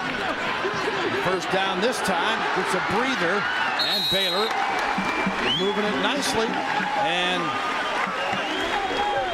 carrying the football that time, Sanders. Jeremy Sanders from Marlin, Texas. Come in averaging 4.4 carries, scored a touchdown. Oklahoma found a way to run the football a little bit here. Good gash run by the quarterback Griffin, and then getting around the outside. Another first down here. So inside the 15-yard line, ball around the 13-yard line. 1st and 10 for the Baylor Bears. Scranton wide left, 2 other receivers to the left side. Here he comes, right, trying to turn the corner. He does, to the 10. Nice move, stopped at the 5-yard line. Kendall Wright. Now that was a nice play design. It's a run-pass option for Kendall Wright, who's gone the little flip pass here. And take a look at Kendall Wright, going to get the football. Here he is down here, and he comes back. They're going to pitch the football to him. Watch up here at the top of the screen, the coverage, and allows him to continue to run. This is a pass option. If he's not covered, he'll toss in the end zone, but pretty elusive there and a speedy Kendall Wright. Now 2nd down, and needed 2. Griffin stopped. Clock at 1:55. Remember, Baylor has 2 timeouts remaining, so that's not a big problem right now. And chance to obviously get a first down without a touchdown. It'll be 3rd and 1 from the 4-yard line. Well, the Bears not doing a whole lot through the air here, only 40 yards passing for Robert Griffin, but himself 73 yards on the ground. So the most they've done against the Oklahoma defense is run the football. This time they do run it again. Jacoby Jones, he is stopped, but see where they spotted to get the first down as Keaton Clayton makes the tackle. He needed a yard. Just a lead play here, going lead on Ryan Reynolds, the linebacker, and Clayton has to come in to make the tackle from his linebacker spot. They're going to measure, I think, Gary. Yeah, they'll bring it out here with 1:16 remaining. You know, Bill, if there is kind of a strength of this Baylor football team, it should be their offensive line. They're experienced. They've got a couple of seniors up there on that front and 3 juniors, guard, center, and both guards are juniors, and the center's also a junior. So those guys give them a chance to compete if they can play and beyond. Take a look at the measurement here. Wow. 4th down, you saw just a link or 2. Here's a look at their improvement offensively. Look at every category, particularly rushing the football, passing. They're down a little bit because they're more balanced this year, but overall 428 to 351. And the big thing has been turnovers, where they are a +5 on the year. Last year they averaged -1.5 a game. They were last in Division I. Yeah, ball security is key, and just moving those numbers up in all areas. That run game has certainly been accentuated, especially with Robert Griffin in the fold. Did he get a chain link? I think he got the chain link.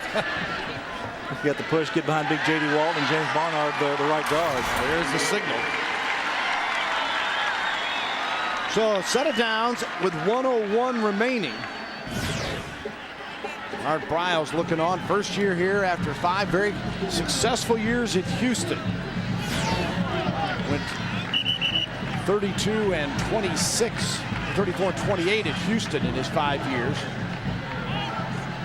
Of course, outstanding high school coach at Stephenville, won 4 state championships there before going on as an assistant at Texas Tech. And Gerald McCoy hopping off the field there on one leg. Looks like something's is happening with his right leg, and don't know what that is, but he's out of the football game. And they're missing Granger still with an injury, who is out. And Braxton. All right, 1st and goal for the 2, and touchdown Baylor. He's got some quicks, Bill. Wow, Griffin Lindy Holmes coming up and trying to make a tackle, but Robert Griffin comes down the side. Little option play for him, and he just turns the corner. The right tackle does a good job of blocking there, Dan Gay, number 71, and then he just turns that corner right there. And excellent job getting into the end zone. Yeah, with everybody in the building knowing what he's going to do. And he still gets by one of the top defenses in the country. And the point after is good. So the Bears, after being down 28-0 after the first quarter, are down 35-14, but have played much better here in the second period.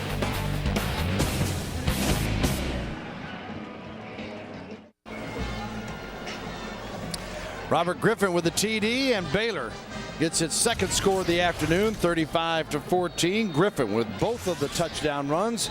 And the Bears, take a look at their rushing total for the day, and we're approaching halftime. OU, one of the best in the country, only allowing 73 per game. Pretty impressive work for Baylor. Shows you their improvement, even though this game is still out of line a bit. Oklahoma, the #1 defense in the Big 12, coming in 253 yards a game and only allowing 73 yards on the ground, and Baylor's got on top of that number. Yeah, they've been giving up. Bob Stoops says his judgment is how many points do you allow? Well, they've only been allowing 13 a game. Here's Iglesias from the goal line. Trying to turn the corner and tripped up shy of the 20-yard line. So with 42 seconds to go, flags are thrown everywhere though. It'll be Oklahoma football. I'll remind you, coming up at half, Mike Goldberg, Marco Farr. Check in on all the score updates. Look ahead. Don't forget, later on, college football Saturday, Texas, Colorado. Holding, number 29 of the receiving team. Penalty will be half the distance to the goal from the end of the spot, first down. I'm going to update you on that Kansas-Iowa State game, as Iowa State had the early lead there. Iowa State's Baylor's next opponent. Of course, Oklahoma meet the Longhorns in the renovated and expanded Cotton Bowl next week in Dallas. I had a buddy of mine was in Dallas this past week and was really impressed with the facilities and how good that stadium looks, and expanded seating arena there, so it should be a good contest. Very impressive. Speaking of that, here's the Sooner team leaders here as they approach their final drive of the half.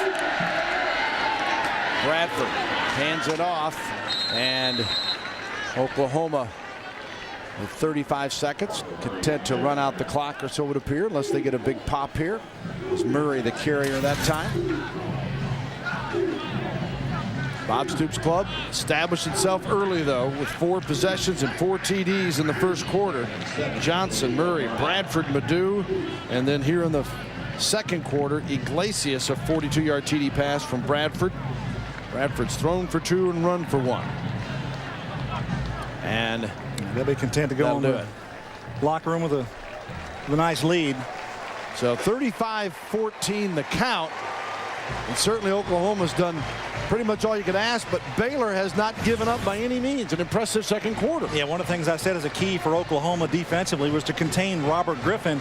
He's had a couple long runs here today against this Oklahoma defense, and that's given them the spark and the field position to put a couple touchdowns on the board. Sooners in control on KFC's Big 12 College Football Saturday with a 35-14 Oklahoma over Baylor here at Floyd Casey Stadium in Waco, Texas. Let's send it off to Mike Goldberg in our studios. Oklahoma, #1, first week, 35-14 at the half. Welcome back. Big 12 College Football Saturday, presented by KFC. Bill and Gary Reason. So far, so good. The Sooners impressive. Yeah, pretty impressive in the first half. Everything working for them. Sam Bradford has been very hot. They ran the football very well. DeMarco Murray got on track a little bit. And the defense, I thought, for Oklahoma played well.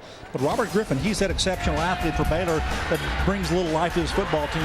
He's got the innate ability to make plays with his feet. When things break down, he can make things happen. And he ran through the Sooner defense for a pretty good first half for himself rushing the football. So he's the hope for them, and he's the reason they've got 2 scores on the board. For Sam Bradford, it's just been a very efficient, workmanlike effort here. Going to his favorite receiver from a week ago, Manuel Johnson, for a first early touchdown in the middle of the field with Quentin Chaney as well. He spread the ball. He spread the wealth around this football game. Iglesias also getting into the action. So the Sooners are very potent on offense. But the story I think is for this first half in particular is that Baylor has been able to run the football on Oklahoma. We'll see how that continues here in the second half. All right, and Oklahoma will receive the football to start the second half after deferring winning the toss prior to the football game. And Baylor will be kicking it off here as Parks will do the honors. And Iglesias and Murray are the deep men for the Sooners. Oklahoma scoring its first 4 possessions and a 28-0 lead after a quarter. Then Baylor kind of regrouping, establishing a little something in the second quarter. Down 35-14, and take a look at the stats in a moment that going to give you an idea of what the teams are going to emphasize here in this second half. The Bears coming in at 2-2. The Sooners are 4-0. Big 12 conference opener. Oklahoma the preseason pick. Iglesias from the 7. The 20 slips a tackler. 25. And Iglesias dives forward across to the 30-yard line. 23 yards on the return. Let's take a look at those first half stats. As see Baylor, we mentioned it earlier, Gary, Baylor run the football. Passing yards have been tough. Yeah, they've been tough throwing the football. Oklahoma's kind of put the grips on Robert Griffin throwing the football, no doubt about that. But he's got an ability to run the ball. You take a look at their rushing yards in the ball game, a little bit better than Oklahoma, over 118 yards there. So look for them to use his dual threat capability, I think, for Baylor going into the second half. OU averages 526 a game, 7th in the nation in total offense. Well on their way to meeting that mark today. And a first down pass out of the chutes to Ryan Broyles. Patton makes the tackle as Bradford and Broyles connect. And let's see if they start the second half the way they did the first. Touchdown, touchdown, touchdown, touchdown. It came up quick. Had that one interception on the tip pass by Iglesias that went to Baylor and Jordan Lake. But other than that, they've been perfect. Second and a couple here. And complete. And slipping and then keeping his balance is Broyles. And first down. And what this is with coming out here, Kevin Wilson deciding to go ahead and utilize his wide receivers and throw it outside and let his other receivers block for him. And that's the thing here. I think Coach Stoops really is pleased when his wide receivers block well. You see both of them actually didn't get blocks on that play. And Ryan Broyles, just an exceptional quick player out of Norman High School. Redshirt freshman doing a pretty good job there. Murray upended at midfield. Tackle there by Lamar was in on that play. Yeah, Jake Lamar, senior out of Bedford, Texas, the Dallas-Fort Worth Metroplex. There's the work that Murray has done so far today. Murray coming in, averaging 83.8 a game.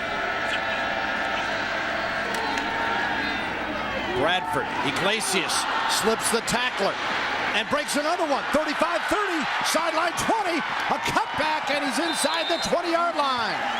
Joaquin Iglesias. He makes a couple of people miss, and he's got a good block on the outside by number 85, Ryan Broyles, who does a good job helping him get free. But Iglesias makes the first guy miss and breaks it down on the outside. He's got enough speed to take it down the field. That's his job of running after the catch. There's one missed tackle, and there's the second one. And the rest is history. He's inside the 15. Murray, he pushes it down to near the 6-yard line. A little up-tempo offense here. I think that plays to Oklahoma's strong suit because they don't have to change personnel to go up-tempo and kind of utilize different formations. Their tight ends are very versatile. Brody Eldridge and Jermaine Gresham, both of them in the game, and Brody can play some fullback. So a lot of different things that Oklahoma can do without changing personnel. Yeah, and very difficult. The defense then having to adjust. Second down and 4. Murray pushes forward again inside the 5 down to the 3-yard line. You know, we haven't talked a lot about the Baylor interior defensive linemen, but they're pretty pleased with those guys. Trey Bryant, number 97 inside, and Vincent Rhodes, they've held up decent. They're decent-sized guys in there, 6'3", 6'2", 6'3", 305-pounders. So they feel like if they can hold up inside, that they can slow down the run. You got Joe Pavelic behind you, who's a middle linebacker, but I think he's a pretty salty player, Bill. He gets to the ball quite a bit. Brown. That Baylor line comes back at him that Gary's talking about. Be a first and goal, though, as he got the first down yardage necessary on a 3rd and 2 play. And Leon Freeman makes the tackle, a senior from Vero Beach, Florida. Freeman, 25 years old, spent 3 years in the Army, long tour in Iraq. Now, they may have to measure this one, Bill. It's pretty close. I don't think they've given it to him. They're going to wait and see. There's a story on Freeman. Pretty amazing that The 6 months he spent in Iraq and 3 years in the Army and coming here, and he'll be 26 later on this fall. He's a pretty good player. He's got coming into the ball game, 6 tackles for loss, couple of sacks, kind of led the group up there in that category. So he's a productive player for Baylor. Obvious leadership influence that helps out with this team and a new head coach. Well, here's a momentum building up for your Baylor. You got to think, okay, can we slow down this offense and get a 4th down conversion here opportunity for Oklahoma, and look at Sam Bradford maybe keep this football. 4th and 1. Clapp and Brown behind Bradford as he again looks for the signal. Brown to the end zone and touchdown. Touchdown Oklahoma. And I thought they might go with just the quarterback keeper and have Sam Bradford go over the top like they have earlier in the ball game and got his first touchdown, but just hand it back to Mr. Reliable back there, and that being Chris Brown. Your short yardage back if you have one on Oklahoma's team, and just runs through a would-be tackler and gets that ball across the goal line for the score. So Brown with the touchdown, and he's got 10 carries and 40 yards. That 3-pronged rushing attack of Murray, Brown, and Madu, very effective again for the Sooners here today. The point after by Stevens is good, and the Sooners come out and, as you might expect, take it in for 7 and lead it 42-14.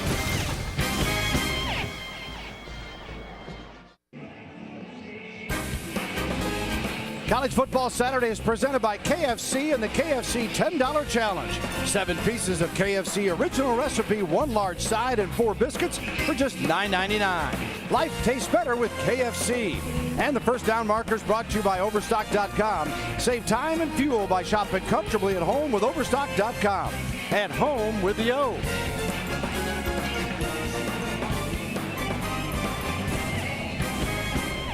Lloyd Casey Stadium, the home of the Baylor Bears. They trail at 42-14. Oklahoma taking the opening drive of the second half and putting it in the end zone. And they've had 6 different players score touchdowns for them today. Moreland's kick into the wind and a run back taken at the 16-yard line. And Baker out to the 39-yard line. And as they come on offensively, how about that OU line? Yeah, the offensive line did a great job. Watch Trent Williams here just get a pancake block, open things up inside for the tailback to run through there. And when you get line play like this, you get physical play. Look at Jermaine Gresham just open up that, take his guy inside, and nobody there to get Chris Brown. So Baylor, pretty decent field position. Let's see if they can take advantage of it to start this second half, as their first possession of the second half, I should say, from the 38-yard line. And right. They smelled that out, and making the hit, Brian Jackson. Jackson right there on the spot. Yeah, Baylor's run that play a couple times today, and now Oklahoma's seen it. They've reacted well, and Brian Jackson coming up making a physical tackle, and he's a big guy, Bill, 6'1", 205 pounds. I've talked about him. I think he's going to be one of the better cornerbacks in this conference this season. Right, their leading receiver.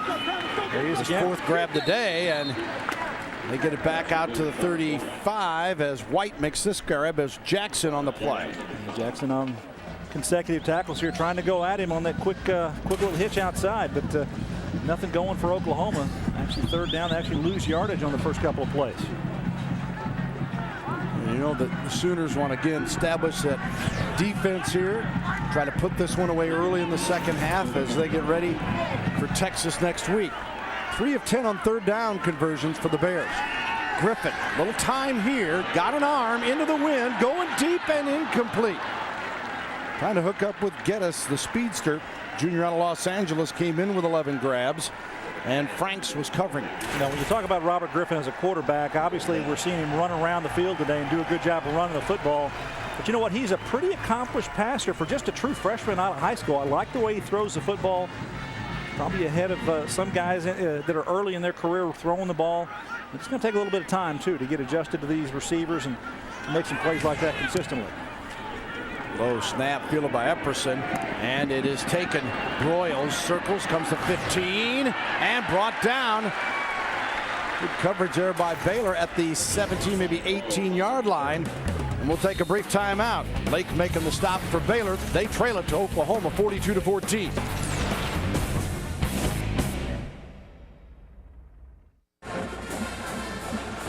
Sooners 42, Baylor 14. Number 1 ranked Oklahoma having its way. Our Suzuki Automotive Way of Life today features defensive coordinator Brian Norwood here at Baylor.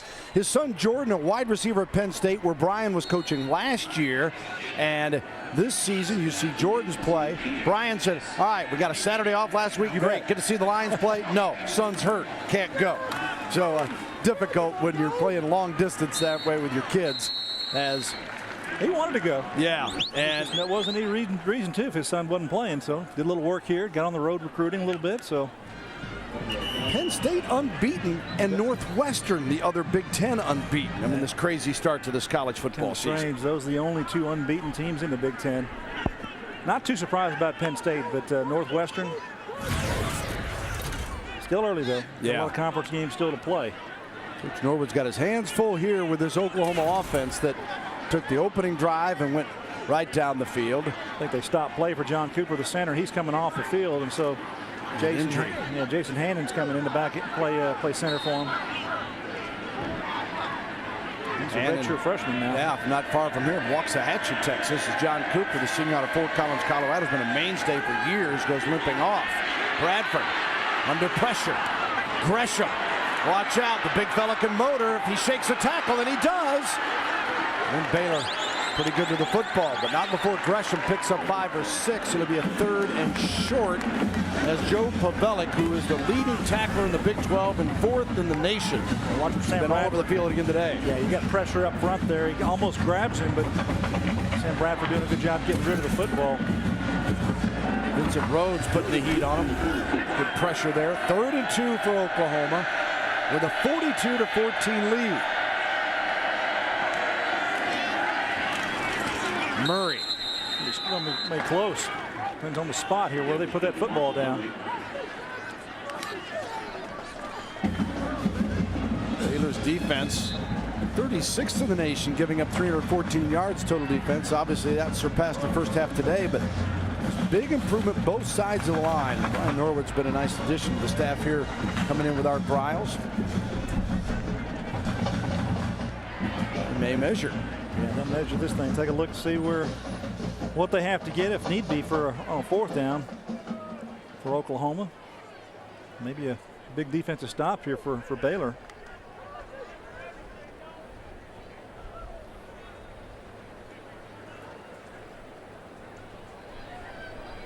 Just short. Yep, couple links again.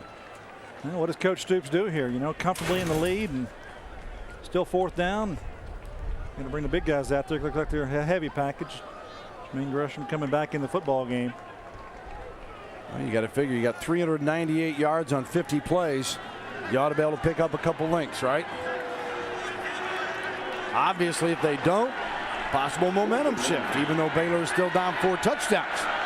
2 tight ends, 2 backs in the ball game, and 1 wide receiver for Oklahoma.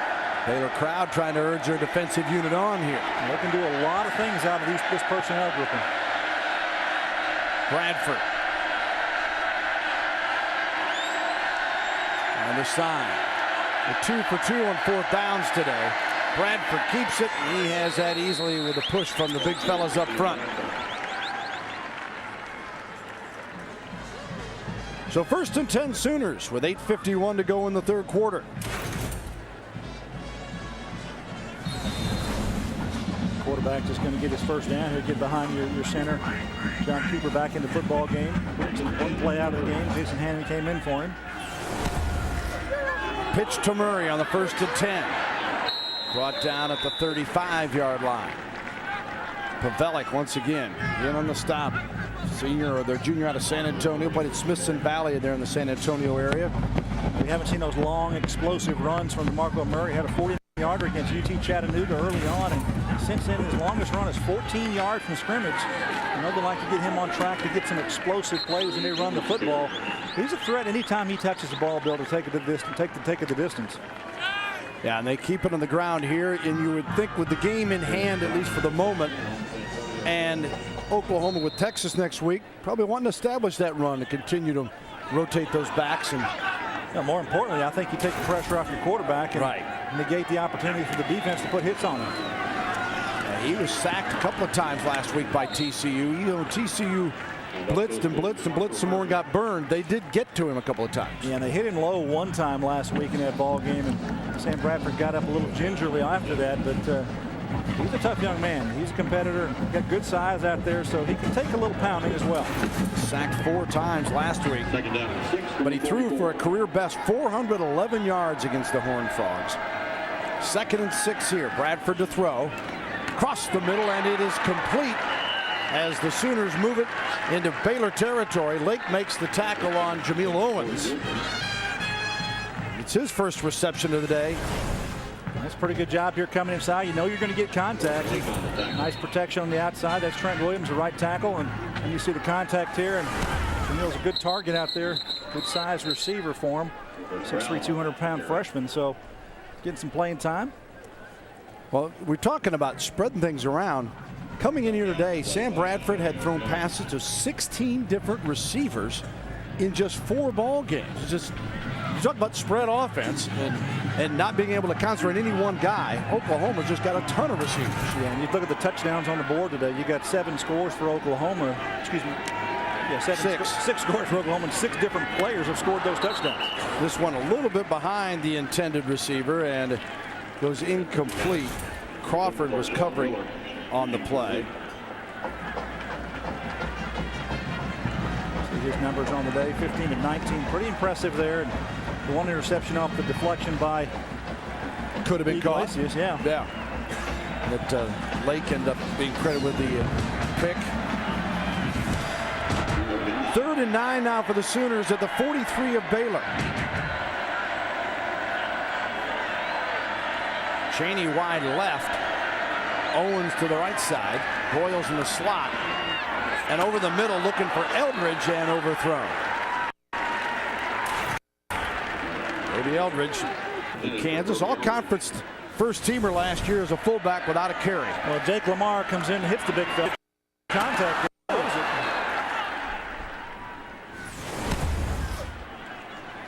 Those big tight ends are used to dishing some out. And those safeties, they'll take their shots any time they get.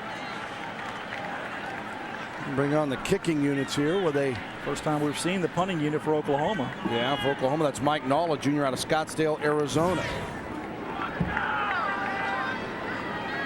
Punt formation. Nall wants to pin this one, and he out of bounds. Around the 10. We'll see where they say it exited. Take care of that when we come back.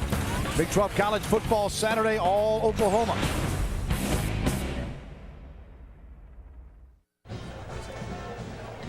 (42-14) third quarter here in Waco, Texas. Oklahoma in charge. Our free creditreport.com sideline report gives you the OU scoring drives, all 6 under 330, as Gary mentioned. All 6 different players scoring. FreeCreditReport.com providing that info. And Baylor, following the punt, went out of bounds. They bring it back on the run. Nicely done by Jay Finley as he's tackled by Clayton, but not after he gets 17 yards. Yeah, a little option play here. You just bring it in underneath, and quarterback hands off inside. Take a look at Finley. He reads it to him, zone read, and get your guard pulling around. Gets the linebacker, Reynolds, pinned to the inside, and that's your hole.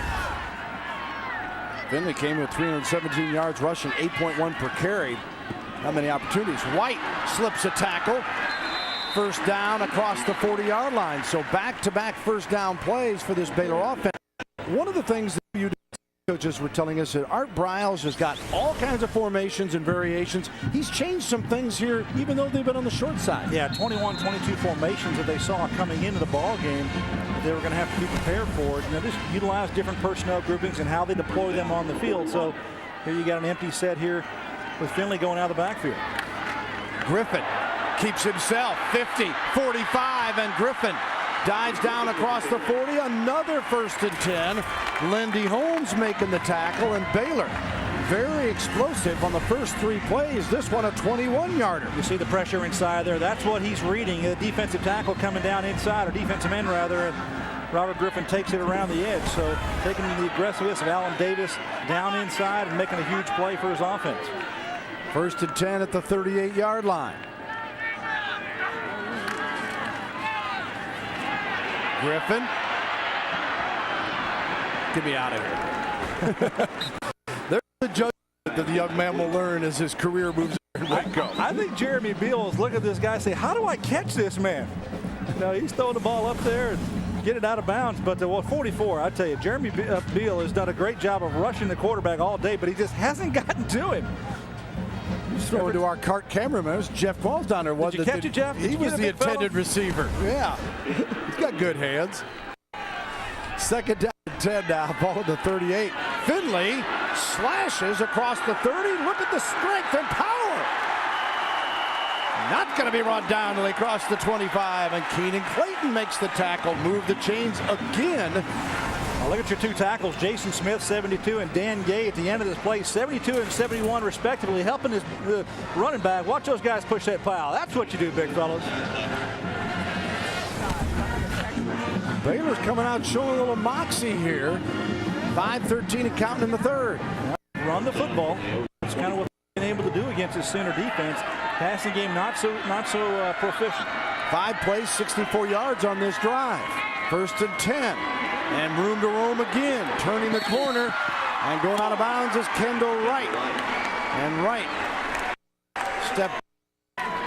Coming into the ball game, Kendall Wright had rushed for 6 times. His longest run from scrimmage is 10 yards. This is going to be just about that, I think, when it's all said and done. But he steps out of bounds there a little before the contact came up. So he lost short of that 10 yards. Give him 8, 2nd and 2.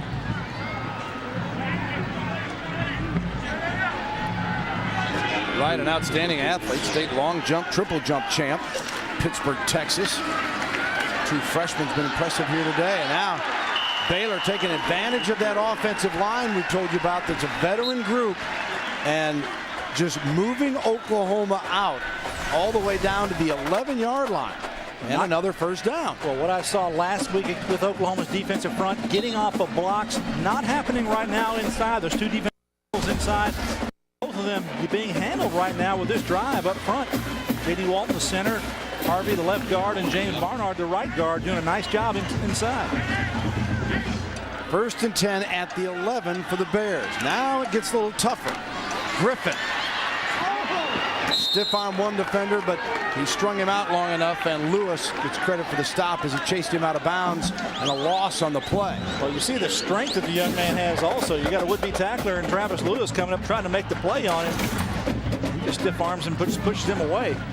Robert Griffin's numbers on the day, over 100 yards rushing so far.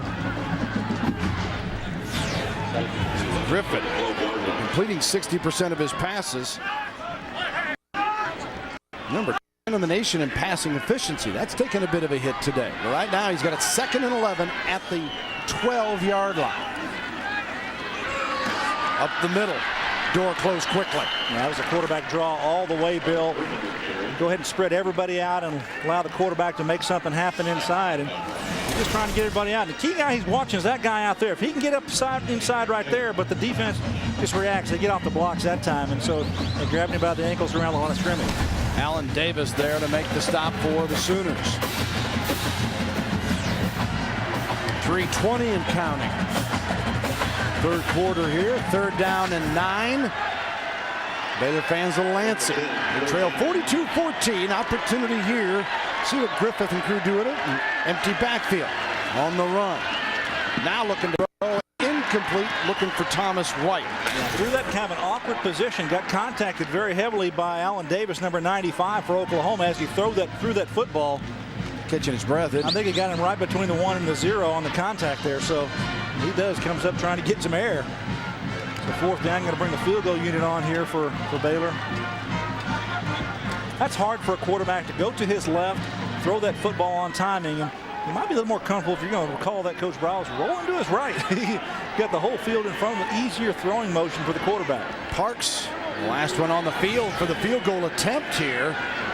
On a 4th down and 9, 28-yarder. He's 2 of 3 this year from 20 and 23's made. And did the clock expire? Well, kind of rare that you have 5-yard penalty, replay 4th down. the last guy to know that you're going to kick a field goal is the kicker, and he's out there late. It happens. Freshman from Argyle, Texas. You see, he's going, well, I haven't had a chance to kick many of them. We normally go for it. That ain't going to work with Coach. Key word in that sentence that you had was freshman. Freshman. So now it's a 33-yarder.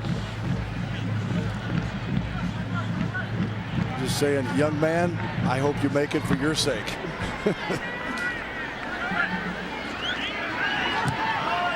Certainly long enough. The kick is up, and it is good. Give them 3. 42-17 on Big 12 College Football Saturday, presented by KFC. Oklahoma bounce kick. Iglesias takes a knee in the end zone, and the Sooners will have it 1st and 10 on the 20-yard line. Beautiful day for football here in Waco, Texas at Floyd Casey Stadium. Not so beautiful for the Bears. They are down 42-17, but they do pick up a field goal after that drive where they had a lot of effective plays and moved the chains, and see if their defense can hold Oklahoma again. You know, it's interesting. We talked to Coach Briles this week. You know, he made a statement to us that I really thought about quite a bit, and he said that, you know, they're part of the Big 12. And he says they don't want to be just part of the Big 12. They want to be players in the Big 12. Well, when you have a chance to run the football against a potent defense, the #1 defense in the Big 12 Conference, and the #1 rush defense, I think a pretty good statement for your football team, what your capabilities are. I think that they can build off that with this football team. Moses Madu with the carry here. Shop with the company that supports college football, Overstock.com, at home with the O. Yeah, I would agree, Gary. And the one thing, and you get different things from different coaches, but it's so obvious in visiting with him what an incredible competitor he is. And he cuts his team, no slack, he cuts the opponent. I respect everybody because he ain't worried about anybody but Baylor football. Exactly right. He doesn't look at how other people say, hey, if they did it, we can. No, he goes, we're Baylor. We've got to do what we can do. And he believes they can, as Pavelic makes the tackle here. One of the other things you like about him, and there's the quote that he gave it, is that he's going, I don't have a 4-year, 5-year plan. We need to win this year. We need to make a step. He goes, how's that fair to my seniors? Oh, we're looking down the road. And just think that he's kind of put a stamp on here. Guy Morris left the program in better shape than some thought, and they got a beautiful new facility that is being built, a practice and facility on campus that is going to help them in a lot of areas. And Art Briles seems to be the right guy to come in at the right time to give them a chance to compete in a terrific league. Complete to Manny Johnson here. He knows it's a competitive conference, and I think he's up for the challenge. There's no doubt about that with Art Briles. When you talk to him, he's a competitor. He's the guy that's going to get his troops going the best he can, and he's going to recruit. I think that with his system that he's put in place here offensively, the defensive improvement you see with Brian Norwood, what they've made, overall, you're going to have some positive things here for Baylor in the near term. 1st 10 for Oklahoma, moving the change from their own 32. We're at a minute 27 now in this 3rd quarter. Bradford hands it off, and spinning forward is Madu again to the 36-yard line. Madu last year 232 yards and 2 touchdowns, coming in here today at 129 and 2 scores. As Patton had made the tackle on him that time, and Murray replaces him. 2nd and 6 coming up.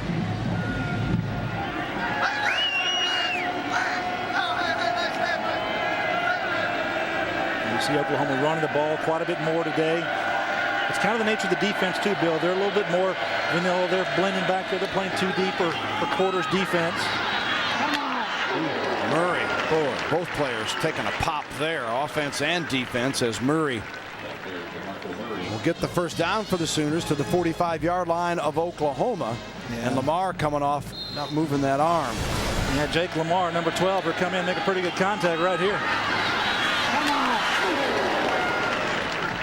Got a numb right shoulder, I think, as he comes off the field. Maybe a stinger. Hopefully that's all it is. He's an important part of their defense. Come in with 25 and 14 tackles on the year. Eldridge in motion, sets up to the left to lead the blocking, and Murray scoots right up the middle across midfield to the 49 of Baylor. Oklahoma shooting for their 5th consecutive win of the season as they opened up blowing out Chattanooga, then beat Cincinnati at Washington, which you look at Washington now and you're thinking, so what? At the time, they were coming off that controversial loss to BYU, and they throttled them 55-14, and then last week pounded TCU 35-10. We'll take a break. End of the third, 42-17.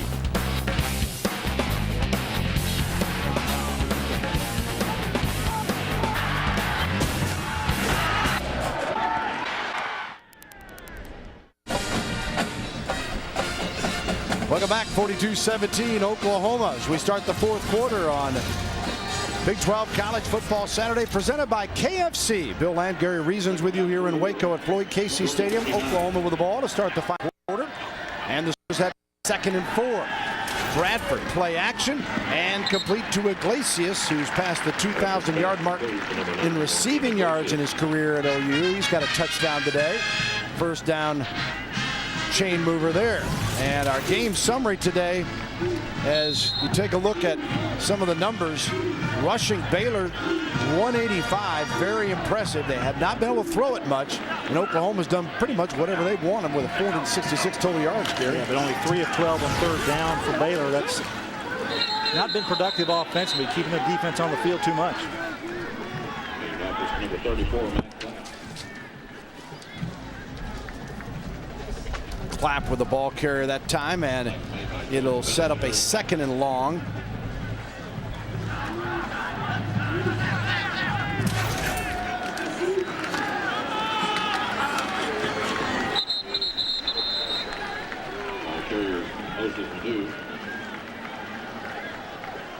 Moses Madu. Looks like Kevin Wilson just deciding to run the football here, take the pressure off his quarterback, and now 3rd and 7, almost 8 yards here on this play, and more than likely Sam Bradford going to throw the football. So Oklahoma with Texas next week at the Cotton Bowl in Dallas. Baylor will face Iowa State. The last check was after a 20-0 lead against Kansas, was trailing to the Kansas Jayhawks in the fourth quarter. There's 6 ranked teams in the Big 12 playing the 6 unranked in this first weekend of conference play. Bradford to Madu, tried to dance around the defender and lead, and not much doing, and a loss in the play, so the Baylor defense. Strange play call on 3rd and long. Ryan made the tackle on that play. Yeah, no chance on that one. No, didn't get it down the field, didn't get it have a chance to move the chains there. So Null comes on to punt again.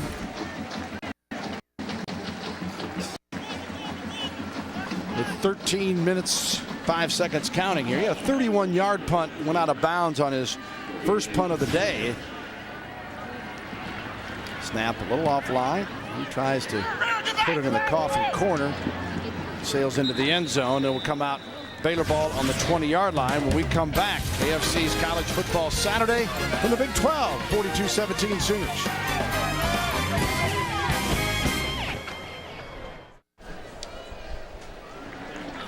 Sooners 42, Baylor 17. Our freecreditreport.com sideline report. And some numbers on Sam Bradford. 302 passing yards. Whether he's done or not, we'll see. 4 straight game of 300+ for Bradford. He's thrown for a couple TDs today. Threw for 5 3 weeks ago. And 411 last week as far as total yardage. A career best, and a great afternoon here today. Our freecreditreport.com sideline report. 15 yards on this pickup as Griffith is trying to bring him back the other way. And it's 1st and 10 at the 35 for Robert Griffin, the freshman quarterback for the Baylor Bears. Yeah, showed they can move the football against this OU defense. They've done it primarily running the ball. The passing game hasn't been as stellar, but Baylor's shown some good things in this football game. Griffin hands off this time. The OU defense right there. And Finley getting nothing.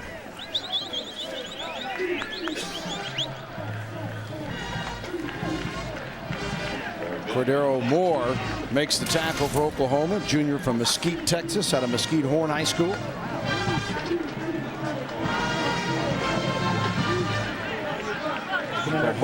He's been in there quite a bit today. Yeah, you get a chance to see some of their depth and rotate a lot of people. Normally do anyway. They bring it back here on the reverse and out of bounds, shy of the first down. Play never had a chance to really develop as they stretched it out. Baker on the carry. Travis Lewis makes the tackle. Like trying to turn the corner here on your run of the 400. You got to come around that corner and win that curve. Sooners got him on the side there. Travis Lewis showing he's pretty speedy as well.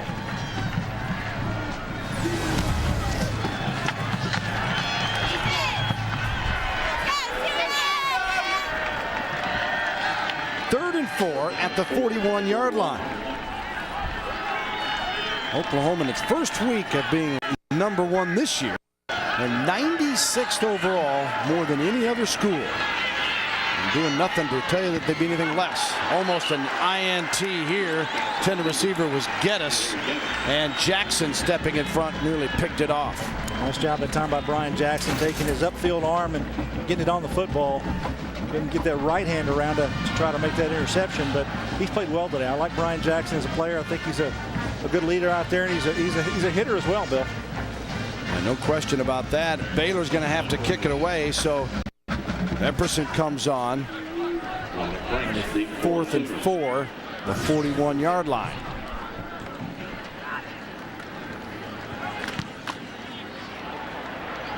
High kick, fair catch called for. Let it go. Baylor will down it inside the 10-yard line. And Frank got away from it, and Oklahoma will go a long way to add to that total after a 51-yard punt.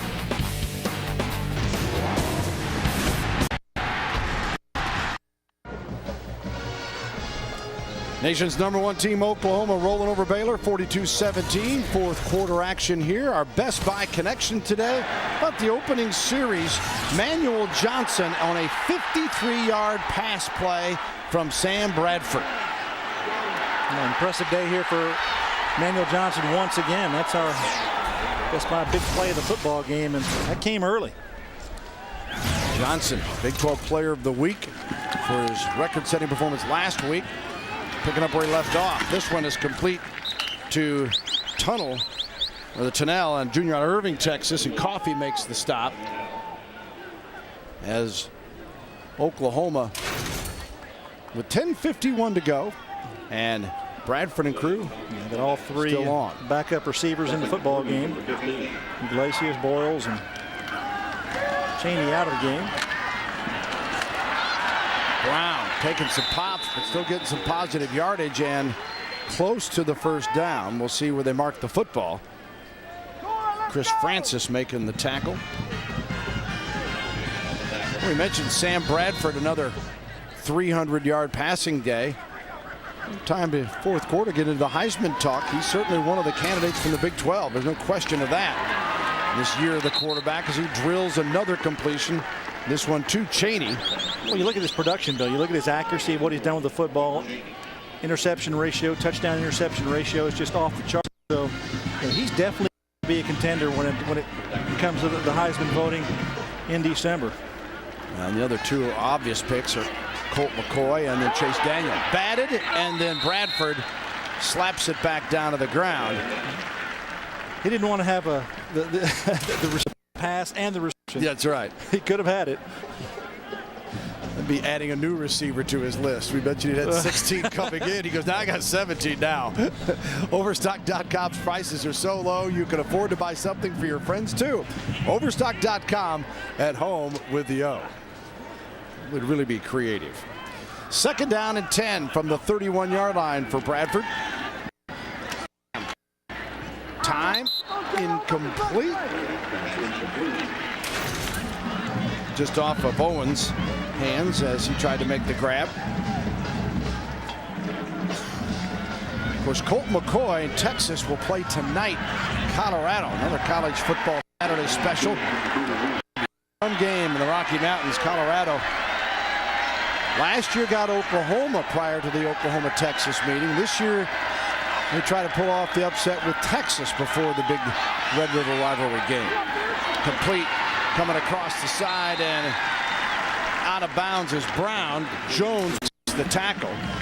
Chris Brown getting that first down for Oklahoma. Sam Bradford tossing out there. We'll take a look at our Heisman hopefuls here. And in the Big 12, you got Graham Harrell, no doubt. And since last season, this is the touchdown pass leaders that they have. And all these guys have had pretty impressive years. But I think the guys that are in the hunt for that Heisman race, Colt McCoy not on that list. We're talking about touchdown passes there, but he certainly needs to be on that list because he and Sam Bradford, Chase Daniel, those are the 3 top front runners, I believe, from the Big 12. Yeah, I don't think there's.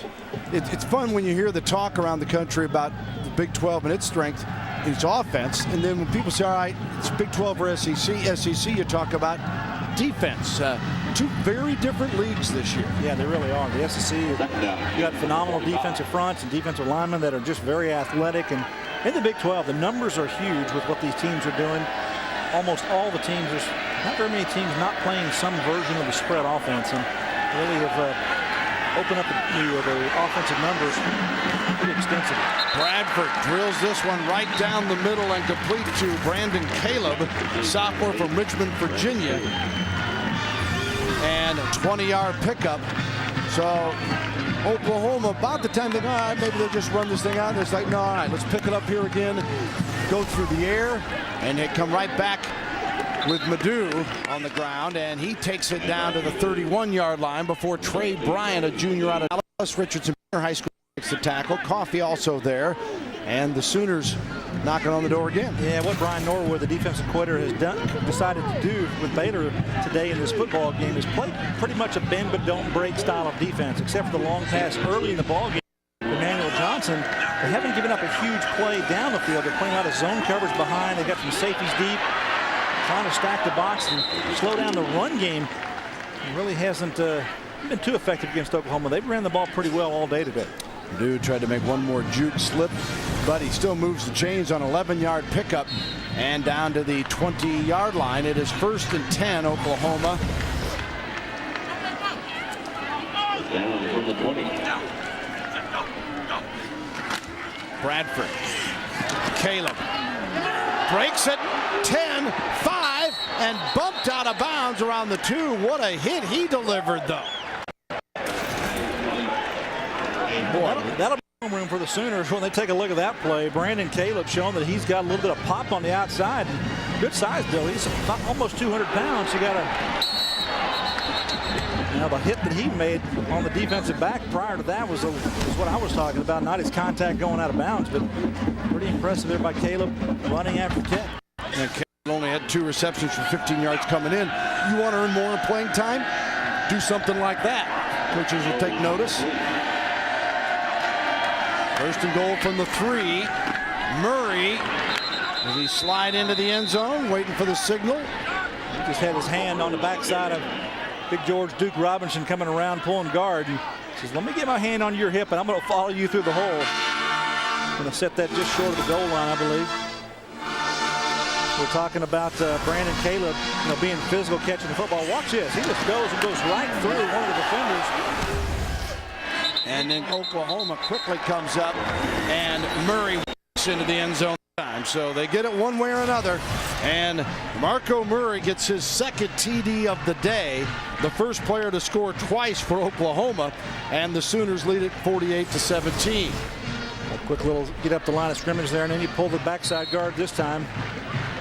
Same play, just the opposite side. This time with Brandon Walker coming around leading the way.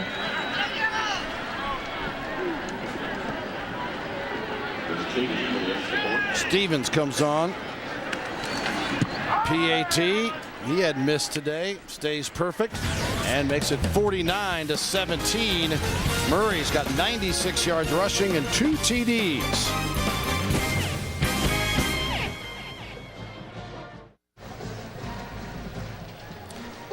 College Football Saturday is presented by KFC and the KFC $10 Challenge. 7 pieces of KFC original recipe, large side, and biscuits, just $9.99.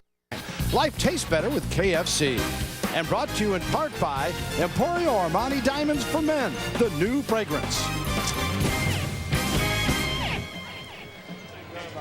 The Sooners and Murray with a 49-17 lead for the nation's top-ranked team, and 7:51 remaining in this contest here at Floyd Casey Stadium.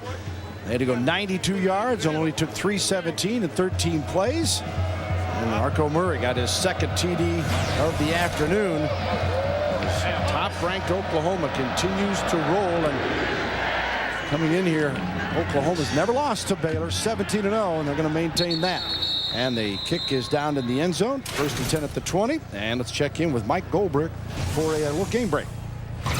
Well, the story of the Jayhawks' demise was greatly over-exaggerated, Bill. Number 16, Kansas, scored the first 28 points of the second half at Iowa State. Todd Reesing in the second half, 3 touchdowns, 260 yards. About 3 minutes left. The Jayhawks lead 35-26. All right, quite a comeback for the Jayhawks. Thanks very much, Mike. Oklahoma here taking care of business. No scare for the Sooners as far as the ranked teams in the league go. Reynolds makes the stop here.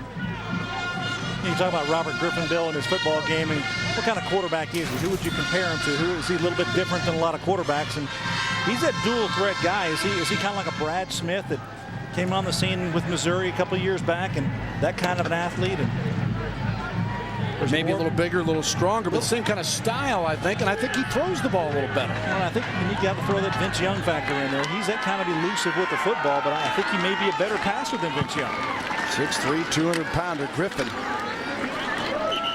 hands it off here on a 2nd and long, and Reynolds makes the tackle. You know, he's still got aspirations of getting to the Olympics in 2012 or getting out to London. You know, didn't make that Olympic squad this time around. Just a little bit shy, but did a great job in the Big 12 championships, winning that as a true freshman coming in this past spring.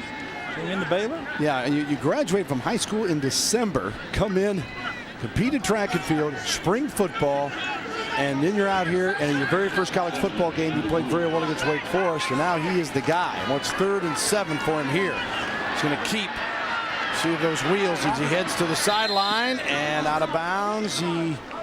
Did he step and get? Yeah, I got the first down, I believe. We'll have to see remarks now. Here's the Big 12 championship of the 400-meter hurdles last spring. Yeah, picking him up and putting him down, and you see Robert Griffin. He's in the white, and he's going to be in the lead, and he's going to finish this race ahead of the rest in the Big 12. And at our cameraman, what I'm talking about, that's not a hard race. This is the most grueling thing I could ever imagine in sports. Have you ever run a 400 meters and have to jump over hurdles at the same time? Did a great job there winning that race, and just a young guy and got a bright future. May have to take our game crew and set up their own little hurdles here. That might have been Dave talking about that. We'll have to get this Dave. And Jerry, I think. Number 3, the offense. Yeah, make sure we get tape of that for you on our next show. 6:21 to go here. Mentioned Oklahoma in the series. Going to be 18-0 against Baylor. There's one other school they're unbeaten with after 17-plus games. You remember that? Test your trivia knowledge here. This one batted away. Kingfisher College, they're 19-0-3 against. Well, I'm glad got to go back. Gave us that, Bill. I appreciate that. Beal knocking that ball away. This defensive front, we talked about Coach Stoop last week in that game with TCU, giving the 4 starting defensive linemen game balls, and I was very impressed with them last week, and I think they played pretty well today. They're athletic. Get some of the reserves in there now, but the defense for Oklahoma is pretty salty, I think. 2nd and 15 coming on the near sideline, and it is incomplete. As looking for Romy Blaylock. Griffin is the leading rusher for both teams today. 111 yards and 20 carries and a pair of scores. And when you do it, you know, people can say, well, all right, you know, against Washington State, they're struggling, whatever, some of these others. Hey, you're doing it against Oklahoma. I know, and no one questions this kid's ability.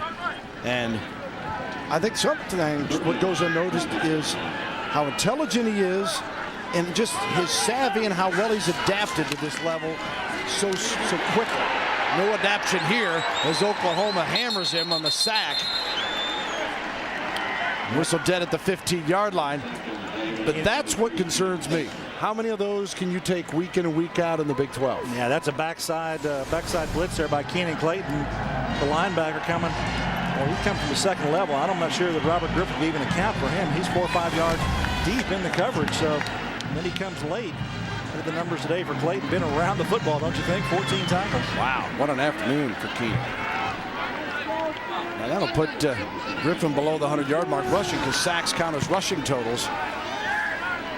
Here's a good punt by Epperson, and it is caught by Oklahoma at the just shy of the 40-yard line. Royals taking care of business. We're back with more. 5:18 remaining here. 49-17 Sooners.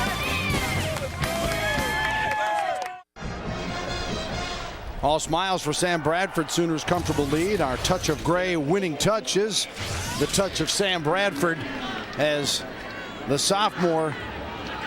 Huge again today, and he is done for this afternoon as Joey Halsley comes on, and right away comes out throw on. Halsley, a senior out of Huntington Beach, California, has thrown for 135 yards, completing 79% of his passes this season, and he connects from the get-go with Owens. There's his work on the season. He's played in every ball game and just kind of in a role similar to this at the end of games. And hands it off on the 2nd and 5. As the Sooners gear up for Texas next week in Dallas. And after that, it's Kansas and then at Kansas State. So the meat grinder that will be the Big 12 Conference is going to show us some interesting stuff every Saturday. 3rd and 2 now for the Sooners. Owens wide right as Halsley checks for the signals.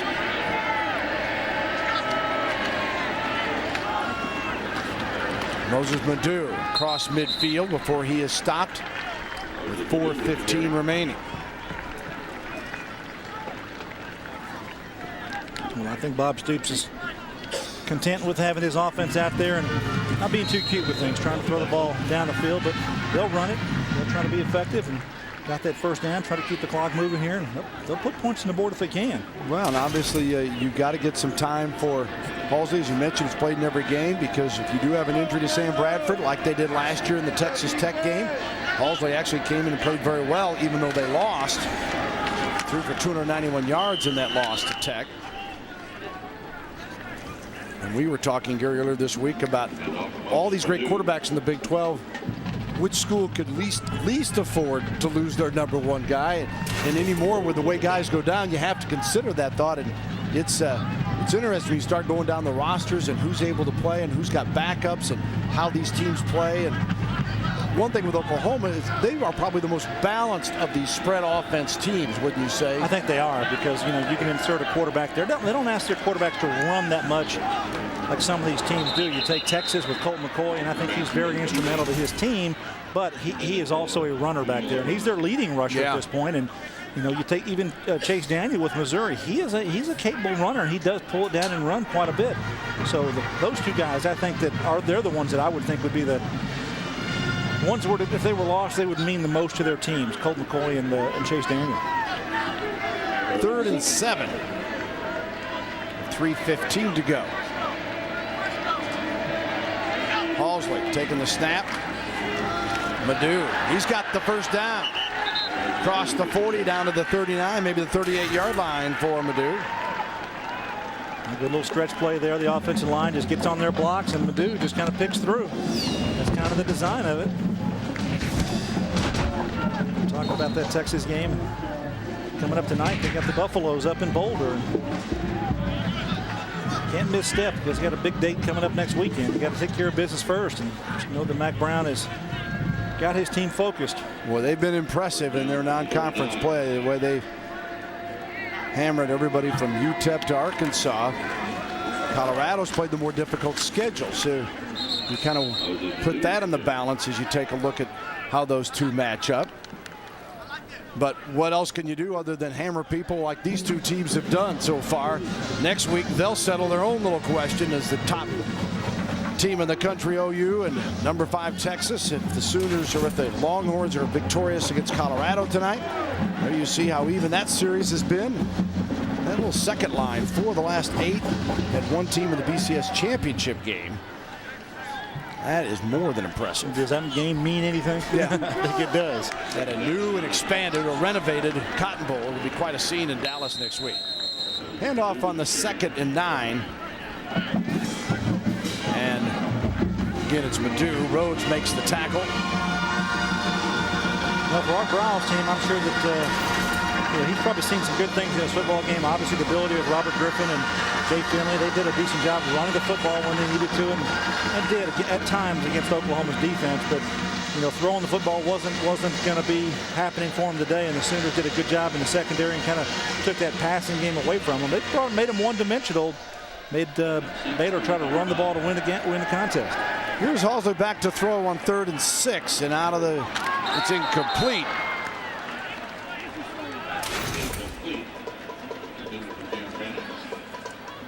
Looking for Hannah on the play.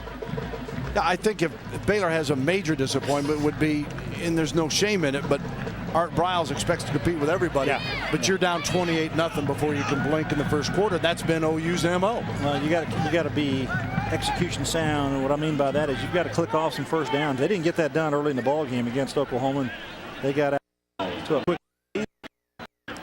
Pretty comfortable most of the ball game.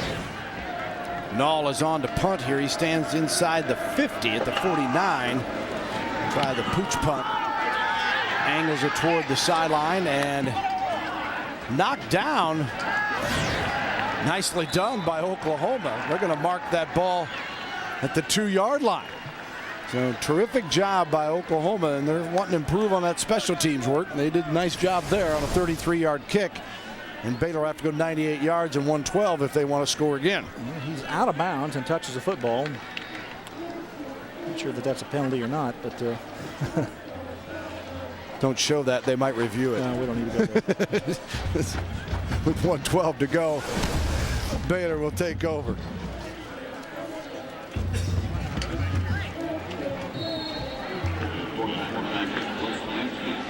Blake Szymanski comes on the quarterback in the final minute. Junior out of Wichita Falls, Rider High School. Szymanski, the starter last year. Some season marks with 28-44 passing yards, 57%, had 22 touchdowns and 18 picks. He's 3 of 6 for 18 this year. You see his career numbers there. He was really competing in the offseason or in the fall camp with Kirby Freeman and also Robert Griffin for that starting spot.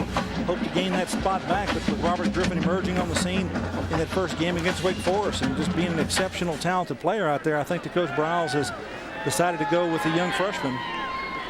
For Blake Szymanski, he's their number 2. If something were to happen to Robert Griffin, then the reins of this team would be handed over to him. Reynolds again been out there all day making great stops. Stops this one here, and with 22 seconds to go, we'll see if Baylor decides to run one more play or calls it an afternoon, as the Bears are going to fall to 2-3, 0-1 in the Big 12. Oklahoma, number 1 in the country, 5-0, 1-0 in the league. And the Sooners, Bob Stoops, a convincing 49-17 victory here this afternoon. They did what they needed to do when they had to do it. No doubt about it. They're a powerful football team. Their quarterback's playing at exceptionally high level, Sam Bradford, and tossed it around the yard. Manuel Johnson had another big touchdown today. Good news for them is they got the running game going, Oklahoma, with Moses Madu and DeMarco Murray and Chris Brown. Bradford and crew were impressive in front of a lot of Sooner fans here in Waco. Coming up later, College Football Saturday presented by KFC lands in Boulder as the number 5 Texas Longhorns face the Colorado Buffaloes. From here in Waco at Floyd Casey Stadium, this is for Gary Reasons, Bill Land saying so long for our entire College Football Saturday crew. We'll see us next time as Oklahoma wins at 49-17.